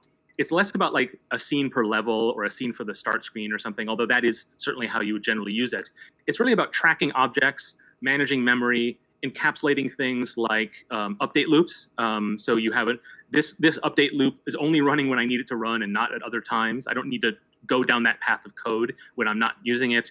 And just to organize all of that into a scene object, I think is a pretty important thing to developing games and getting past a prototype stage. Just organizing your code so that it's like, chapters in a book and not like socks on the floor. As much as I enjoy that, being the developer of Widget Satchel, having socks all over the floor, that's not a great way to organize your code. Thus, Noble Engine. This is what I came up with. And the process was, I had taken a couple of months away from Playdate in the last fall, and I came back to it in the winter. And I was kind of like, oh, okay, I actually didn't build a lot of the bones of this thing. I was just like toying with ideas, and I had written a ton of code and made a bunch of things, but it was all still kind of not usable from it was all just in test phases. And I didn't realize that until I came back to it after a while. So I'm like, all right, before I get back into this code base, I'm going to build the IKEA shelf, right? So that I can put all the code I've already written, slot it where it needs to go. And that was my only plan. I just needed something to get past the prototyping stage so I could then continue to make the rest of the application. And I was inspired by this by a lot of the code-only engines that I had used back in the Flash days, which is something that I did quite a lot of back 100,000 years ago when Flash was king, is using those frameworks. And I learned a lot from those. And so I sort of applied a lot of that knowledge to Widget Satchel 2. And so I started abstracting a bunch of components. And just suddenly I had a game engine. Like it really was just, I realized suddenly like, oh my, this is so abstracted. I really put myself into this task. I can just carve this out and use it for anybody. So I sort of committed to making it an engine for anybody. And so part of it was an opportunity and much less a desire going in. But you still have to justify it. So why would anybody make a new game engine? You don't want to reinvent the wheel, right? That's the worst thing. If you have a new and better wheel, great. But just to make it again, that's not a good reason. You can spend your time on other things. But it is good to invent the wheel. I know it's a hot take that wheels are great and they deserve to exist. But I think if there's no wheel, please invent it. Now, the real trick, as always, is knowing the difference. And I feel I'm inventing the wheel rather than reinventing it. But I'm willing to be wrong about that. And I'm happy to sort of live with the consequences of being wrong, because sometimes reinventing the wheel is fun, but for now I'd like to think that I'm actually just inventing it. So why did I do this specifically? Why did I create an engine in an unfamiliar language that I was still learning? Why did I create it for an unreleased device that I had no idea if it would be interesting to anybody to use? A lot of it really was about, I have sort of opinions about how games are built. And I think everybody does this after you've structured things for a while. You're like, it should work this way. And so I thought, well, I'll make something that has those opinions and see what other people think. And that's been something that has been kind of codifying how I make things. So that's a big part of my motivation, but there's more, and I'll get to that in a little bit. But for now, demo time, folks. We're going to take a look at the code just a little bit to kind of get a peek at how a Noble Engine game works. So the first thing you do with Noble Engine is you download the template project. The template project has example scenes. It has a hierarchy for files, and this is part of the opinions that I'm mentioning. It's I sort of think library should go in a library folder, right? This is a thing I'm always dragging Unity about, that when you install a third-party library, it just sticks it in the root of your project. Like, that's friggin' dangerous. I don't like that. Also, how naming conventions and certain things that I feel like I have opinions on that are types of things that I think people would be happy to adopt, but also perfectly happy to work around, if I'm making any sense there. So a template project helps you say, this is how you use Noble Engine, because, and we'll get to documentation in a bit, but I think it's important to, if you're going to especially if you're going to ask somebody to use something that's not finished, that might be a little bit broken in places, you want to make it easy for them. And so I made the template project. And so this is the example scenes that I give you, if you download the project. And this is how you make a Noble Engine game. You import the library, you import all the scenes that you have in your game, and in this one it's just 2. You can set up settings and game data stats. So each one of these settings and game data are a class. I say that with air quotes because in Lua it doesn't quite exist that same way. But you can define all the different properties of a settings object or a game data object, and then you can also save to disk, load from disk, save to memory, and then only save to disk on a checkpoint. I have a full API for this stuff that I think should make it a lot easier for people to take what, and I think we've all had this experience. You make a game, and then you realize, oh, I need to have some save data, and you're like, ugh, how do I figure that out? I wanted that to be right out of the box ready for people when they're making a Noble Engine game. A couple of helper functions. There's a frames per second utility in the SDK. I wanted to make it really simple to access that, so I abstracted that away. And then the first thing you do is you write noble.new, and you tell it what is the first scene of your game. And in this case, this is example scene. You say how many seconds of a transition it is and what type of transition are we doing. I have a small library of transitions. I'll talk about that in a bit too. So the first scene is the example scene. And the example scene, if my machine catches up. Okay, so the example scene is structured not dissimilar to how Unity builds mono behaviors, where you have an initialize code, where you create all the objects that happen in your scene. And in Lua, there's some considerations as to how you want to access objects that are sort of Lua best practices, that you sort of have to interact with an object-oriented thinking, which is slightly different from that. So I'm trying to square the circle with a little bit of this. Object, that's an object that I ship with the engine, add items to that. But why don't I just show you what this looks like by running the thing and showing you this application. Apologies from a machine, it's running very slowly right now.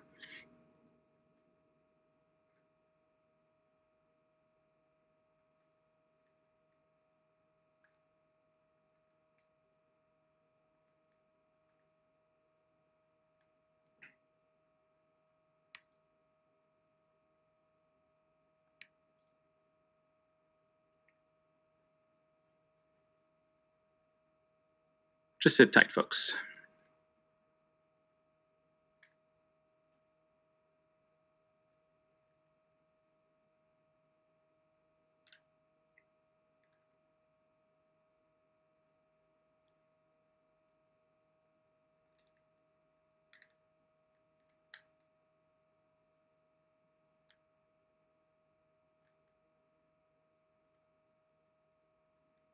Oh, there we go. It's running the command.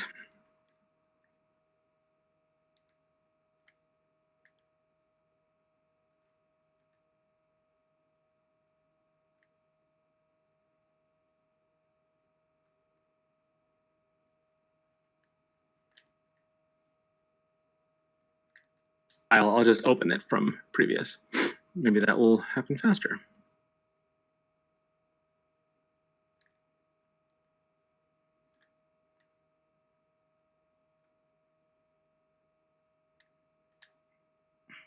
Okay, there it is. So you can see this is the example scene. It has this menu.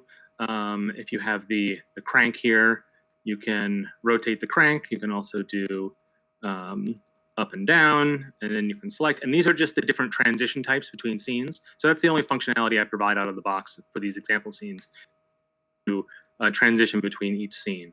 And you can see I have all these different transition types, dip to black, dip to white. I have ones that are based on my two headline games. So there's a widget satchel transition I'm going to ship with the engine, why not? And one for Metro Nexus, that game. It's a little bit fun. There's also different types of transitions. So like a slide transition will take a snapshot of the frame and then load the new scene in memory. So you don't have both running at the same time. But then you also have like the dip to black or the cross dissolve, which allows you to see both the types of animations. So there's lots of consideration to the hardware in this sort of thing, in how this works. But you can sort of see that when you download the project and get the template, you can start to see how it works, and that was a big important thing to me. So anyway, that's the example scene. I can talk a little bit about the life cycle of a scene. So you create a new scene, and it initializes it. You describe all of your objects that are part of it. Then in the transition process, you have an enter function. That's when you start any animation that's associated with entering the scene. So if you have a custom transition, this would be the place to put it. And then start is a block of code that happens once the scene is fully loaded and the transition is complete. So one of the things that Noble Engine does is it suspends user input completely during a scene transition. Because I know one of the difficulties I've had creating games is not anticipating when button inputs are going to happen and expecting that players will not press buttons when I don't expect them to.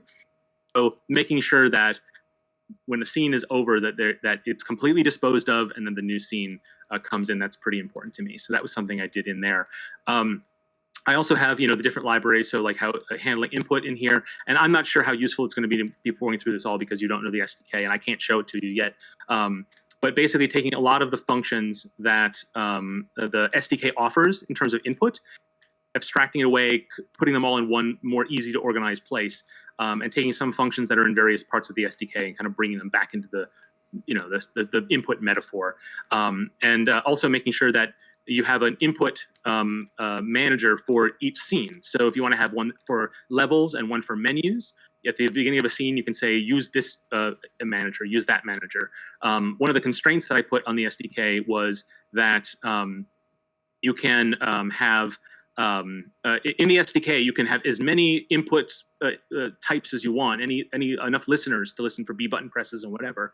But a Noble Engine constrains all of that and says you're going to have one library of input methods per scene. And you're free to break that rule and go beyond the bound, but out of the box, it's not going to be so daunting and unorganized as that. So that's been a big part of doing that sort of thing. Animation states, here I have some example code as to how you might add a state, stuff like that. So a lot of this is very familiar to people who've worked with similar languages, and I definitely wanted to make it easy to learn for people who understand some of those conventions already. We'll also try to make sure that it's very specific to the play date and the advantages and limitations it has, and also throwing in my opinionated feelings about how games should be made. So that's been important for me as well. So that's a brief, very high-level look at some of the code there. But also, you can see that the game needs documentation. So one of the great things about a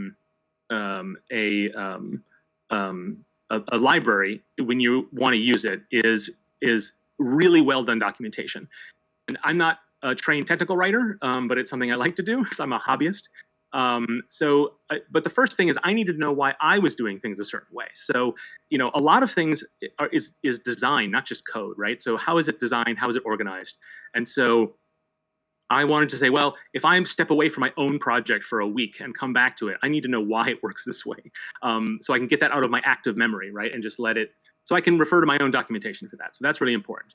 But then I also need to help others understand it. So if I have an opinion on how this thing works, just providing the tools isn't going to be enough. I've used a lot of libraries where if something is, it even has really good comments, but if it's not organized in a really specific way, and the documentation is not really clear as to why things the way they are, I end up just not using a lot of its features. And then it's a waste of the developer's time who made this tool for me because I'm not using it enough. And it's a waste of me because I'm like reinventing the wheel within the wheel they invented. And so documentation is extremely important to me, especially because of the audience that I want to target this towards. And so I have this documentation that describes every one of these modules in Noble Engine. And that's really important to me, that it looks nice and it's easy to read, that it has good spacing, that it's legible. And I think people will be the judge of that when I get feedback, and I'll take a lot of that under advisement. It has usage examples. And the thing about this documentation is it has to be easy to write. It has to be something that I can do without having to like recreate these HTML pages every time. And so there's a great tool that is called LDoc. And LDoc is a fantastic sort of auto-doc tool. Lots of languages have auto-docs, little utilities that you sort of like scan this folder and generate documentation for me. One thing it does, and so if you see my engine code, there's a ton of these comments, and all of the documentation is derived from these comments using a syntax that is readable to this utility. And so it took me a long time to figure out. I was not about it at first. It just was not fun to set up. But I got to write CSS templates, which I love doing. I love CSS, is so much fun. And so I got to write a little web page, and I have a button I press now. Whenever I make changes to the code, I say update the documentation, and it does it all automatically. So that's been really, really rewarding for me. And I do hope it's valuable for other people, because that I think is the hardest thing. I know that Panic themselves are having because their SDK is a lot more going on than my, layer on top of it. Explaining that to people with their documentation, which is pretty good, but it's a big challenge, and they're definitely looking for feedback on how to make that better for people.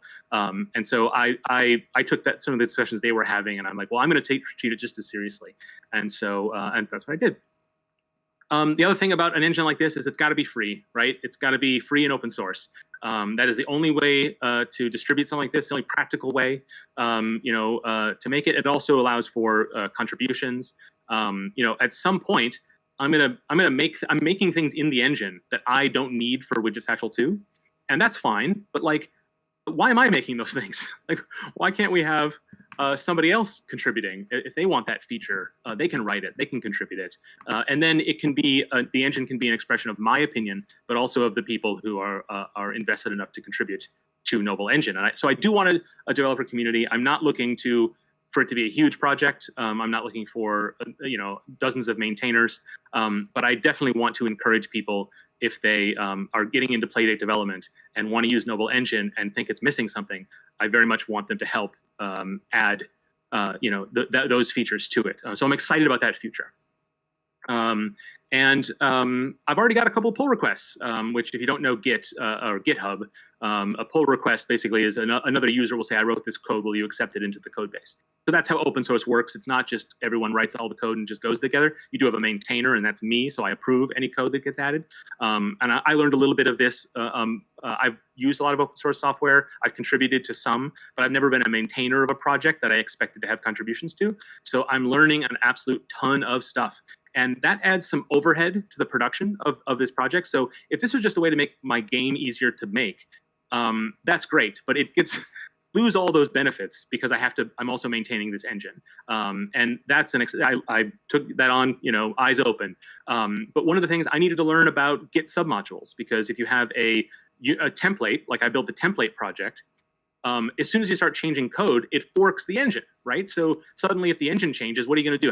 How do you incorporate that back into the project that has your game in it now? So a submodule is a folder in your project that is its own Git repo that can be updated independently. So very much similar to kind of just like it's software on your computer, right? You can update it independently of updating your computer. So for people who aren't familiar with the sort of trials and tribulations of Git, it's one of those things. So Git submodules is something I learned about, and I'm pretty excited to implement that. Templates, that's a feature specifically to GitHub, the website that hosts the repo for this project. You can press a button on the Noble Engine template page, and it will create a new repo in your account that's a copy of that one. And so that becomes your game. And so that is it's extremely easy to get started, which is I'm really, really pleased about because I think a lot of learning as a self-taught programmer, the getting started is the hardest part. Like the computer science part is easy compared to the, wait, so I need what command line utility? Like, I think that's daunting. And it's also something that a lot of people who already know this stuff, and I'm one of those people now, it's very easy to forget that other people don't know it. And so we all learned it the hard way, and no one learned how to teach it. So some of these tools now make it a little bit easier for people to onboard. And I really want to be part of that accessibility. So that's pretty exciting. I also learned about Markdown. People know Markdown. It's like Discord uses it. Lots of things use it just a way to make rich text out of plain text. But now I'm really good at it because I had to create on the page here, I had to create instructions, like a welcome message, like this is why you might want to use Noble Engine. And so I learned a little bit about how that's formatted, and that's helped me a lot for the project I'm working on with Tendershoot, because I'm doing a lot of documentation writing there as well, and I decided to do that in Markdown. So that was a really fun consequence of having to learn something. It's like, oh great, now I can immediately use it on something else that I'm getting paid for. So that was really exciting. What else we got? Oh yes, so there was a Nice Games Club episode recently where we talked about open source software with Mark Mandel. Mark, he is the head of cloud gaming at Google, and he came on to talk about open source, kind of as a 101, a little bit of philosophy, a little bit of structure, kind of what I'm talking about, but more learned and a little bit more detailed. It was an incredible episode, and that is episode number 217. So you can see the URL there, or you can just go to nicegames.club and look for episode 217. That was a great talk that we had with Mark about open source software, why it's important, why it's useful to people who are even in a for-profit space. Why Google is so committed to it and stuff like that. So it was a lot of fun. I recommend if you're interested in learning more about some of the philosophies from a real true believer. That's a great episode, so check that out. But really, the main reason to distribute this, to put it on GitHub, to make it free, to give it away, is because game development is for everyone, right? This is something that I think we in this community of game developers, I think we try to make sure that we make clear when we talk that like things are hard. It's difficult to get started. It's difficult to keep going. It's difficult to not give up. But the thing is we all should have a chance. And so I believe in Panic's mission for the Playdate in terms of accessibility as a consumer product, games for everyone, but also as a development platform, game development for everyone. And I feel maybe arrogance is one of it, but I feel confident enough that I can contribute to that. Certainly for my own benefit, I'm going to be making products for this, but also for believing in this as a development platform. Dev asked me some questions about this at the very beginning of the stream in the pre-show. It sort of hit on this topic exactly, that it's important to me that this succeeds as a development platform, independent of it if it succeeds as a consumer product. And if that means a bunch of people learn how to make games and then go make them for something else, brilliant. I love that. And this philosophy guides all the decisions I make when I design the engine. Because when you make tools, you aren't just designing a thing to fix a problem. You're designing a solution. And that means that you're approaching it in a certain way. And it's just like game design. So I approach it like a game designer. How do I want the user to feel when they use this tool? Not just, will this tool solve a problem? I want it to answer questions that new developers have when they approach an SDK. Like, wait a minute, so I have all these functions I can call. What do I call first? I want an organizing principle to say, like, well, this is how you can learn the SDK. You may not even use the engine after a while, but like if you can use the engine to learn the SDK and then roll your own solution, great. I think that's the success for the engine. It should also, abstract away as much as possible to not overwhelm you, but not covering up how it works. So you should always be able to see how this is built, know what it keeps out of your face, but then peek behind the curtain and see that stuff, so you can kind of see it, the gears turning. That's important to me too. So just some of those APIs, which are a little bit difficult to understand how they relate to each other. Basically, a lot of what Noble Engine is an example of how to use the SDK. So if you use that to learn it, and then you can break Noble Engine's rules if you want to. I think that's a valuable service, independent of this code, if this code ever makes it into your own game. It just should be a better way to learn how the device works, and a better way to sort of access your abilities and develop abilities to make games for it. Because I think a lot of people have and it's not just potential. People have skills; they can do it. It's just that there's something preventing them from doing it. It has nothing to do with their ability or their ambition. And this is very highfalutin, but I feel like even a little code library can help on that. And that's why I get really fired up about this sort of thing. Okay, so getting to the end of my talk now, getting toward the end, and I really have to answer the question, was this a good idea or not? I preface this by saying this was a mistake, and in a lot of ways it was a mistake to do this. And so let's just say it. This was a bad idea. All right, officially, it's a bad idea for me to make a game engine, and here's why. Nobody asked for this, right? The development community, they're all making their own amazing stuff. They all have, we're all helping each other. We're all sharing bits of code, and that's been great. Nobody asked for a game engine, and so I don't know if anybody wants one. And that's something that I kind of had to push back as I was making it, is to realize like I have to convince people to try it out when they're already figuring out whatever. But also, other tools do exist, and others may be planned. This is especially true for beginner developers. The SDK is really robust on its own. I do want to give Panic a lot of credit for providing something that does remind me of the Flash API. It's easy to use. It solves a lot of things that you'd have. And compared to, for writing applications for a 1-bit display, where you have to clear the screen and redraw anew, and just has a lot of old metaphors. For people who come from Unity or from Game Maker or any of those engines where, and those are not like beginner things, but they abstract more of it away. And I think Panic's done a great job of making the SDK by itself very approachable. But then on top of that, they're making a tool called Pulp, which is a web-based game-making tool. So it's think Mario Maker, but with a ton more capabilities. And also, but you can still do a code-free project, right? Sort of almost HyperCard-like, or even if you think about Flash working directly just in the Flash program and not, ActionScript as a language.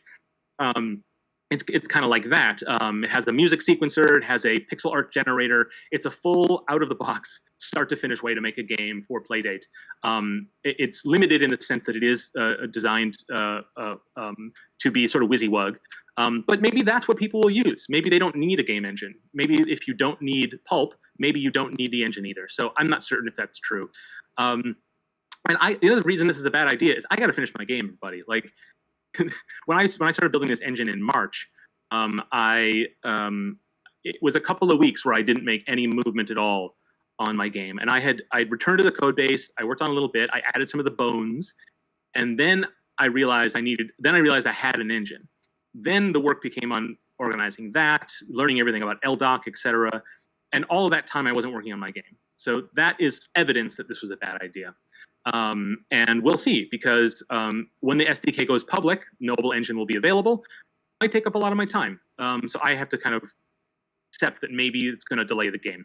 And really, guys, I'm not a good engineer. Like I'm a good programmer, I guess, but like I'm not trained as an engineer. I don't have a ton of confidence in my ability to do optimization tests, and I have a lot of experience now. But there's part of me, I have no validation. If it works, it works. That's great. I can get that far. I know some tricks, but I don't know what I don't know, if that makes sense. And so that's at the back of my mind as well. This is true for a lot of self-taught people. It's a little bit of imposter syndrome, I guess. But hey, you know what? Never mind. Let's say this is a good idea. I've got reasons for that too. And if you look at the size of this slide, it's about 50-50. So it's putting a lot of my existing knowledge to use. One of the things that I feel, especially as I've gotten older, a lot of the experiences I've had that I don't need anymore necessarily. I learned it. I did what I needed to do. Now I can go to the next step. I have all of this, and this is true of everybody, I'm certain. You have a lot of knowledge that like you put to use, and then that's it. And I feel like we only have so many spins around the sun. And this is not going to go in the Arctic code vault or anything, but like I would like to make sure that it's written down so somebody else doesn't have to learn it the way I did, which is the hard way. And so that's important to me. And so putting the knowledge to use is really valuable. So, I adapted the save data system in the engine from the one I developed in Widget Satchel, which is a Unity game. I adapted the input system from my game Metro Nexus, which is written in Hacks. And I modeled a scene manager based on an old engine called Citrus Engine, which was a Flash engine I worked with a long time ago. And so a lot of those learnings that I took over the years, that's what I apply to each project. But like, they were really tough learns. And so putting it to use, I think, is a valuable thing. So that matters to me. But then on top of that, of course, giving is getting. One, there's material benefits, right? Directly. If I make an engine and people contribute it, then that goes into my game too, right? If I make an engine and it makes the platform more popular, then maybe more people will buy my games. That is a material direct benefit, but it's more than that, right? It's if I'm not going to share my knowledge, then why would anybody else, right? So I think I want to go through life always thinking about there's value and worth to what you give away, but a big part of that value is creating an environment where other people will give away things too. Not in exchange, but just as a course of going through your day. That's important to me. So philosophically, this stuff matters to me. And you can see a lot of my good ideas here, justifications, are a lot fuzzier, a little softer than my bad ideas. So interpret that however you will. But the other reason this is a good idea is, in fact, nothing else like this does exist. As far as I know, it's the complete full framework engine for Playdate. That may not be true. There might be folks working that I don't get access to, or I'm not seeing their work. And so, that may be other tools which may exist. But at the same time, this is something that I feel, if it inspires other engines, if it inspires people to feel like to give it a shot, to say like, oh, I want to make for Playdate. Oh, there's an engine for it. Okay, I feel a little bit better trying it out, regardless of whether they use the engine or not. I think that's important. So I think providing a place, providing something in the market, just to use a phrase, I think is pretty valuable, because I don't believe it exists. And then also, as it happens, my day job, and I just started this a couple of weeks ago, is I'm building tools, I'm building frameworks, I'm doing documentation for a pretty big project for Tendershoot. And so luckily, I'll be able to cross-pollinate my efforts a little bit. I've already seen some examples of that. So that's made this a good idea, which is pretty exciting. And I am already seeing some positive feedback from the developer community. That's been really valuable. It's early days. I really want to be on the ball with critical feedback and make sure that things get fixed, things get changed, so that it is a tool that people will want to use. So you know what? Maybe I am a good engineer, I guess. I've seen a little bit of evidence of that. We'll find out. Time will tell, I suppose. Okay, so that's basically the end of my talk. You can find information about Playdate and the SDK when it is available. And right now, there's some details on the page already at these URLs: play.date, play.date/dev. Noble Engine itself, when it is available, which will, I think, be pretty soon, will be available at their github.com/noblerobot/Noble Engine, and the project template as well. Those will be where you can download that code. And I really would hope people dive in as soon as they can. So that's pretty exciting. So back to the question answer portion. It's the Q&A time. So I'm looking back at Twitch chat, and I will check to see if anybody submitted any questions in the Google form as well. Have at it. Oh, thank you, Mechalina. That's kind.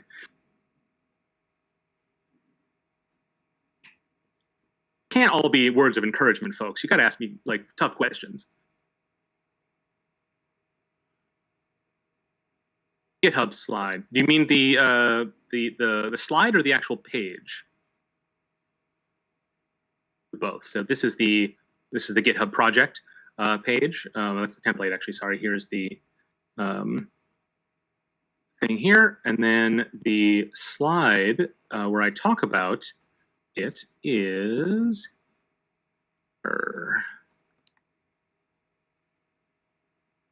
release date. Oh, that's a mean question. I'm gonna say 2022. Playdates won't be in people's hands until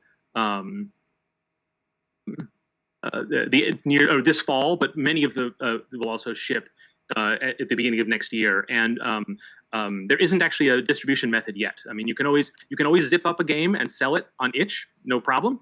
And that's going to be a great way, because side loading is totally possible on Playdate. So I think what's great about the way that Panic is doing it is they're going to have a curated system of their seasons. I think they want to develop an app store. They've said that. There's no plans just yet.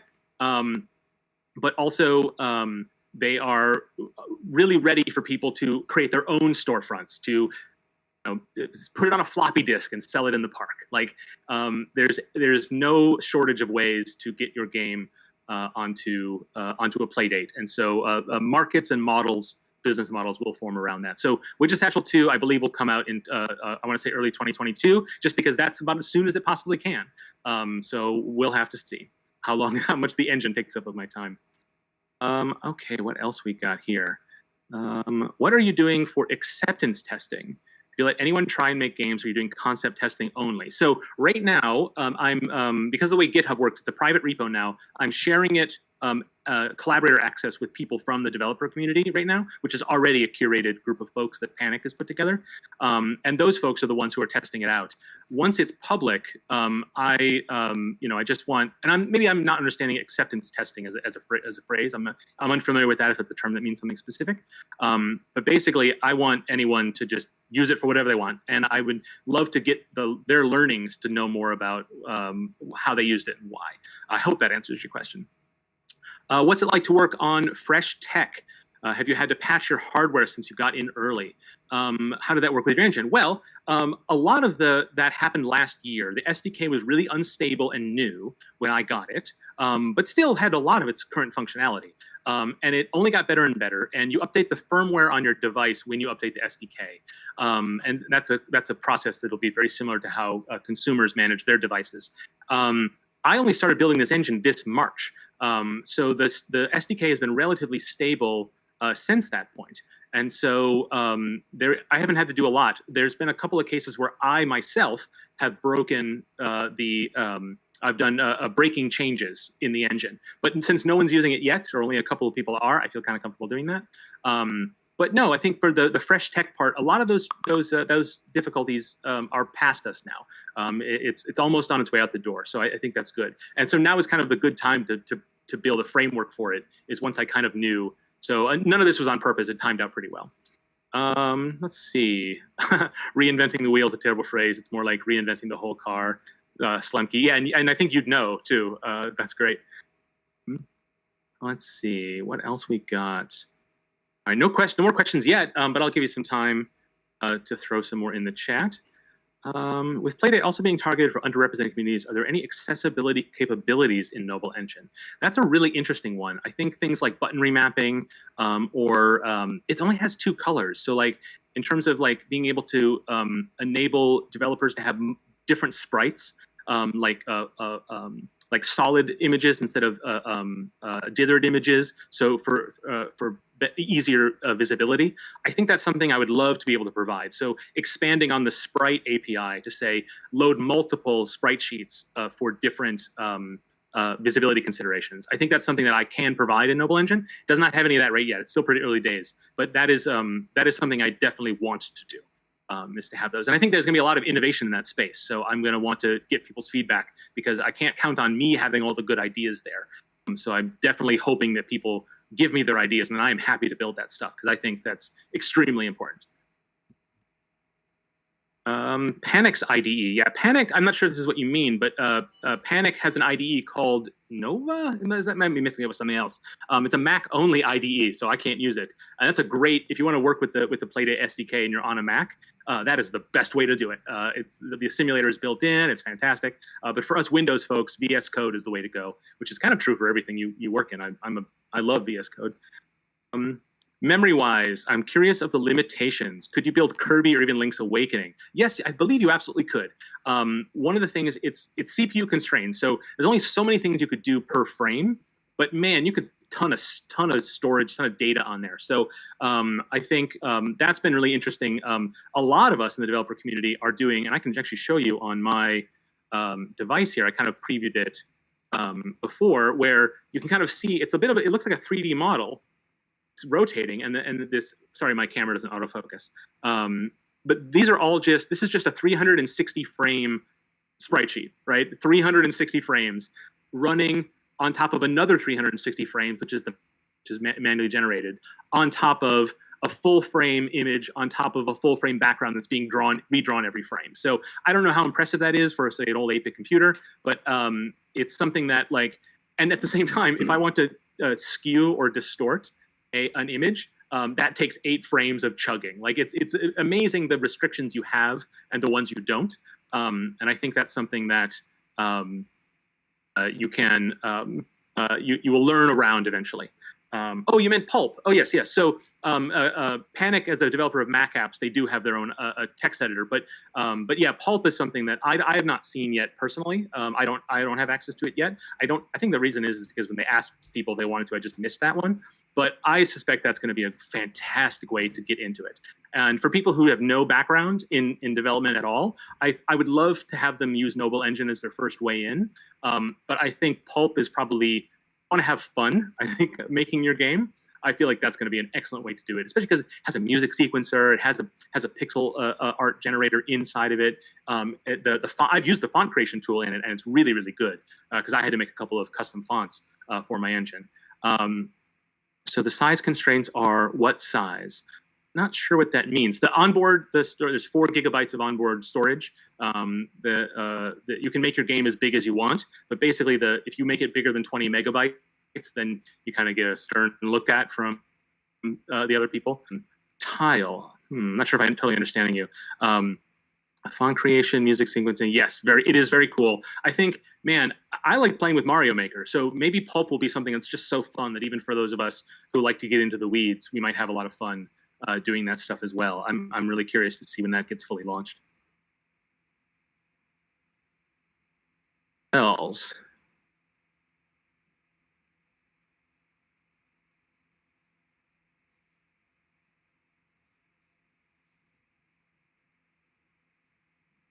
Just put my Q&A slide up there so everyone can appreciate my Star Trek joke. What's the dev response been once others got a hold of your code? Open source reviewers can be brutal. Yes. What's nice about this is that I know these folks casually still through the Discord of the Playdate community, but everyone's been really great. And what's nice is you do need to have an attitude of like, people are going to tell you what's wrong with it.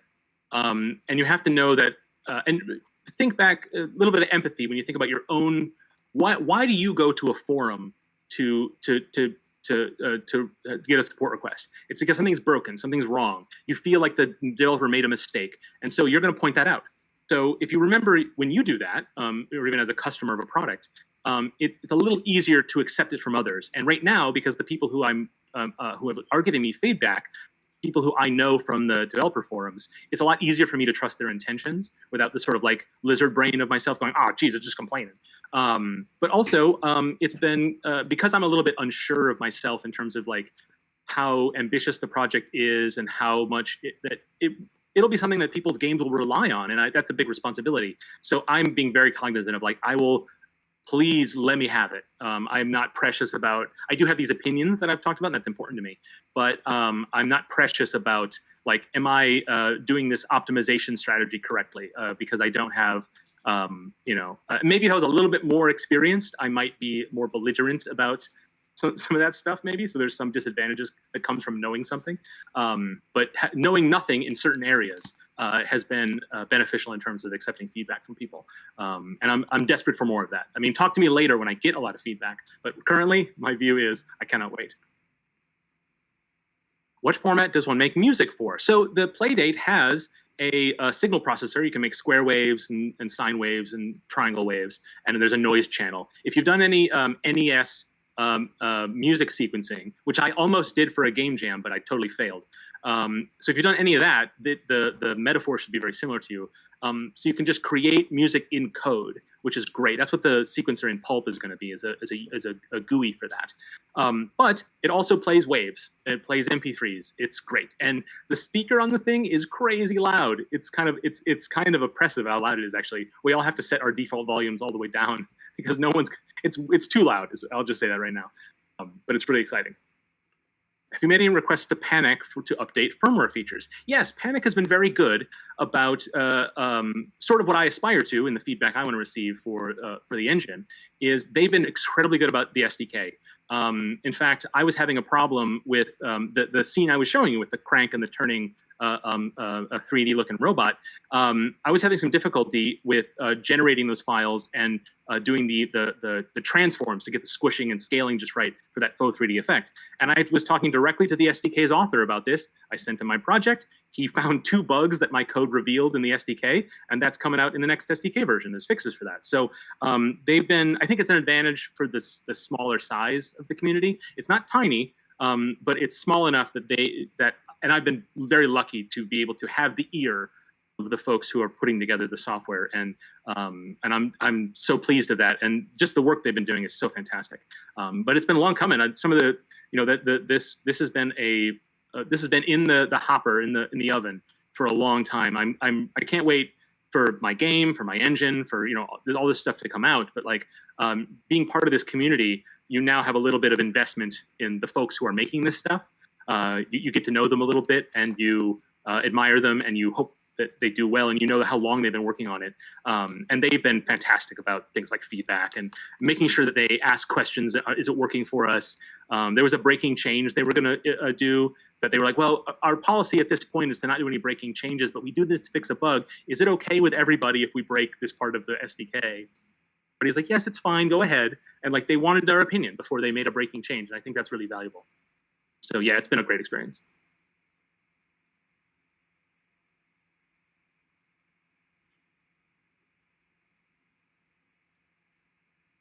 Awesome. Looks like we're spinning down on questions as we're approaching 9 o'clock. So it's been an awesome night of talks and discussion, everyone. I think things are going to migrate over to the Discord again. So if you aren't sure where that is, ask in the chat, and one of the board members will get you. Oh, I should probably maybe just see. Look how dark it is now. Clearly, we've been going for quite some time. There we go. Yeah, it's so dark. My screen is like barely even picking me up. So we've been at this for a while. Hang out in the Discord if you're interested after this. And next month we're going to continue. We're still looking for speakers. So if you have any ideas, where should we voice chat in Discord? That is a good question. Anyone? Where is the usual voice chat in Discord? Yes, there is the Minneapolis room and the St. Paul room, and those are open voice channels, so you can pop into those. So whichever side of the river you're on. All right. Cool. Yes. All right, Pick a side, everybody. We'll see you folks in there, and we'll catch up soon. See you next month again. If you've got ideas for speakers, let us know. Cheers. Real quick before we go, everybody, round of applause for Dev for hosting tonight. What a great job he did. Well done, pal. Thanks. I got the gig yesterday. So less like 24 hours ago, 26 hours ago, something like that. Good times. Cheers, everyone.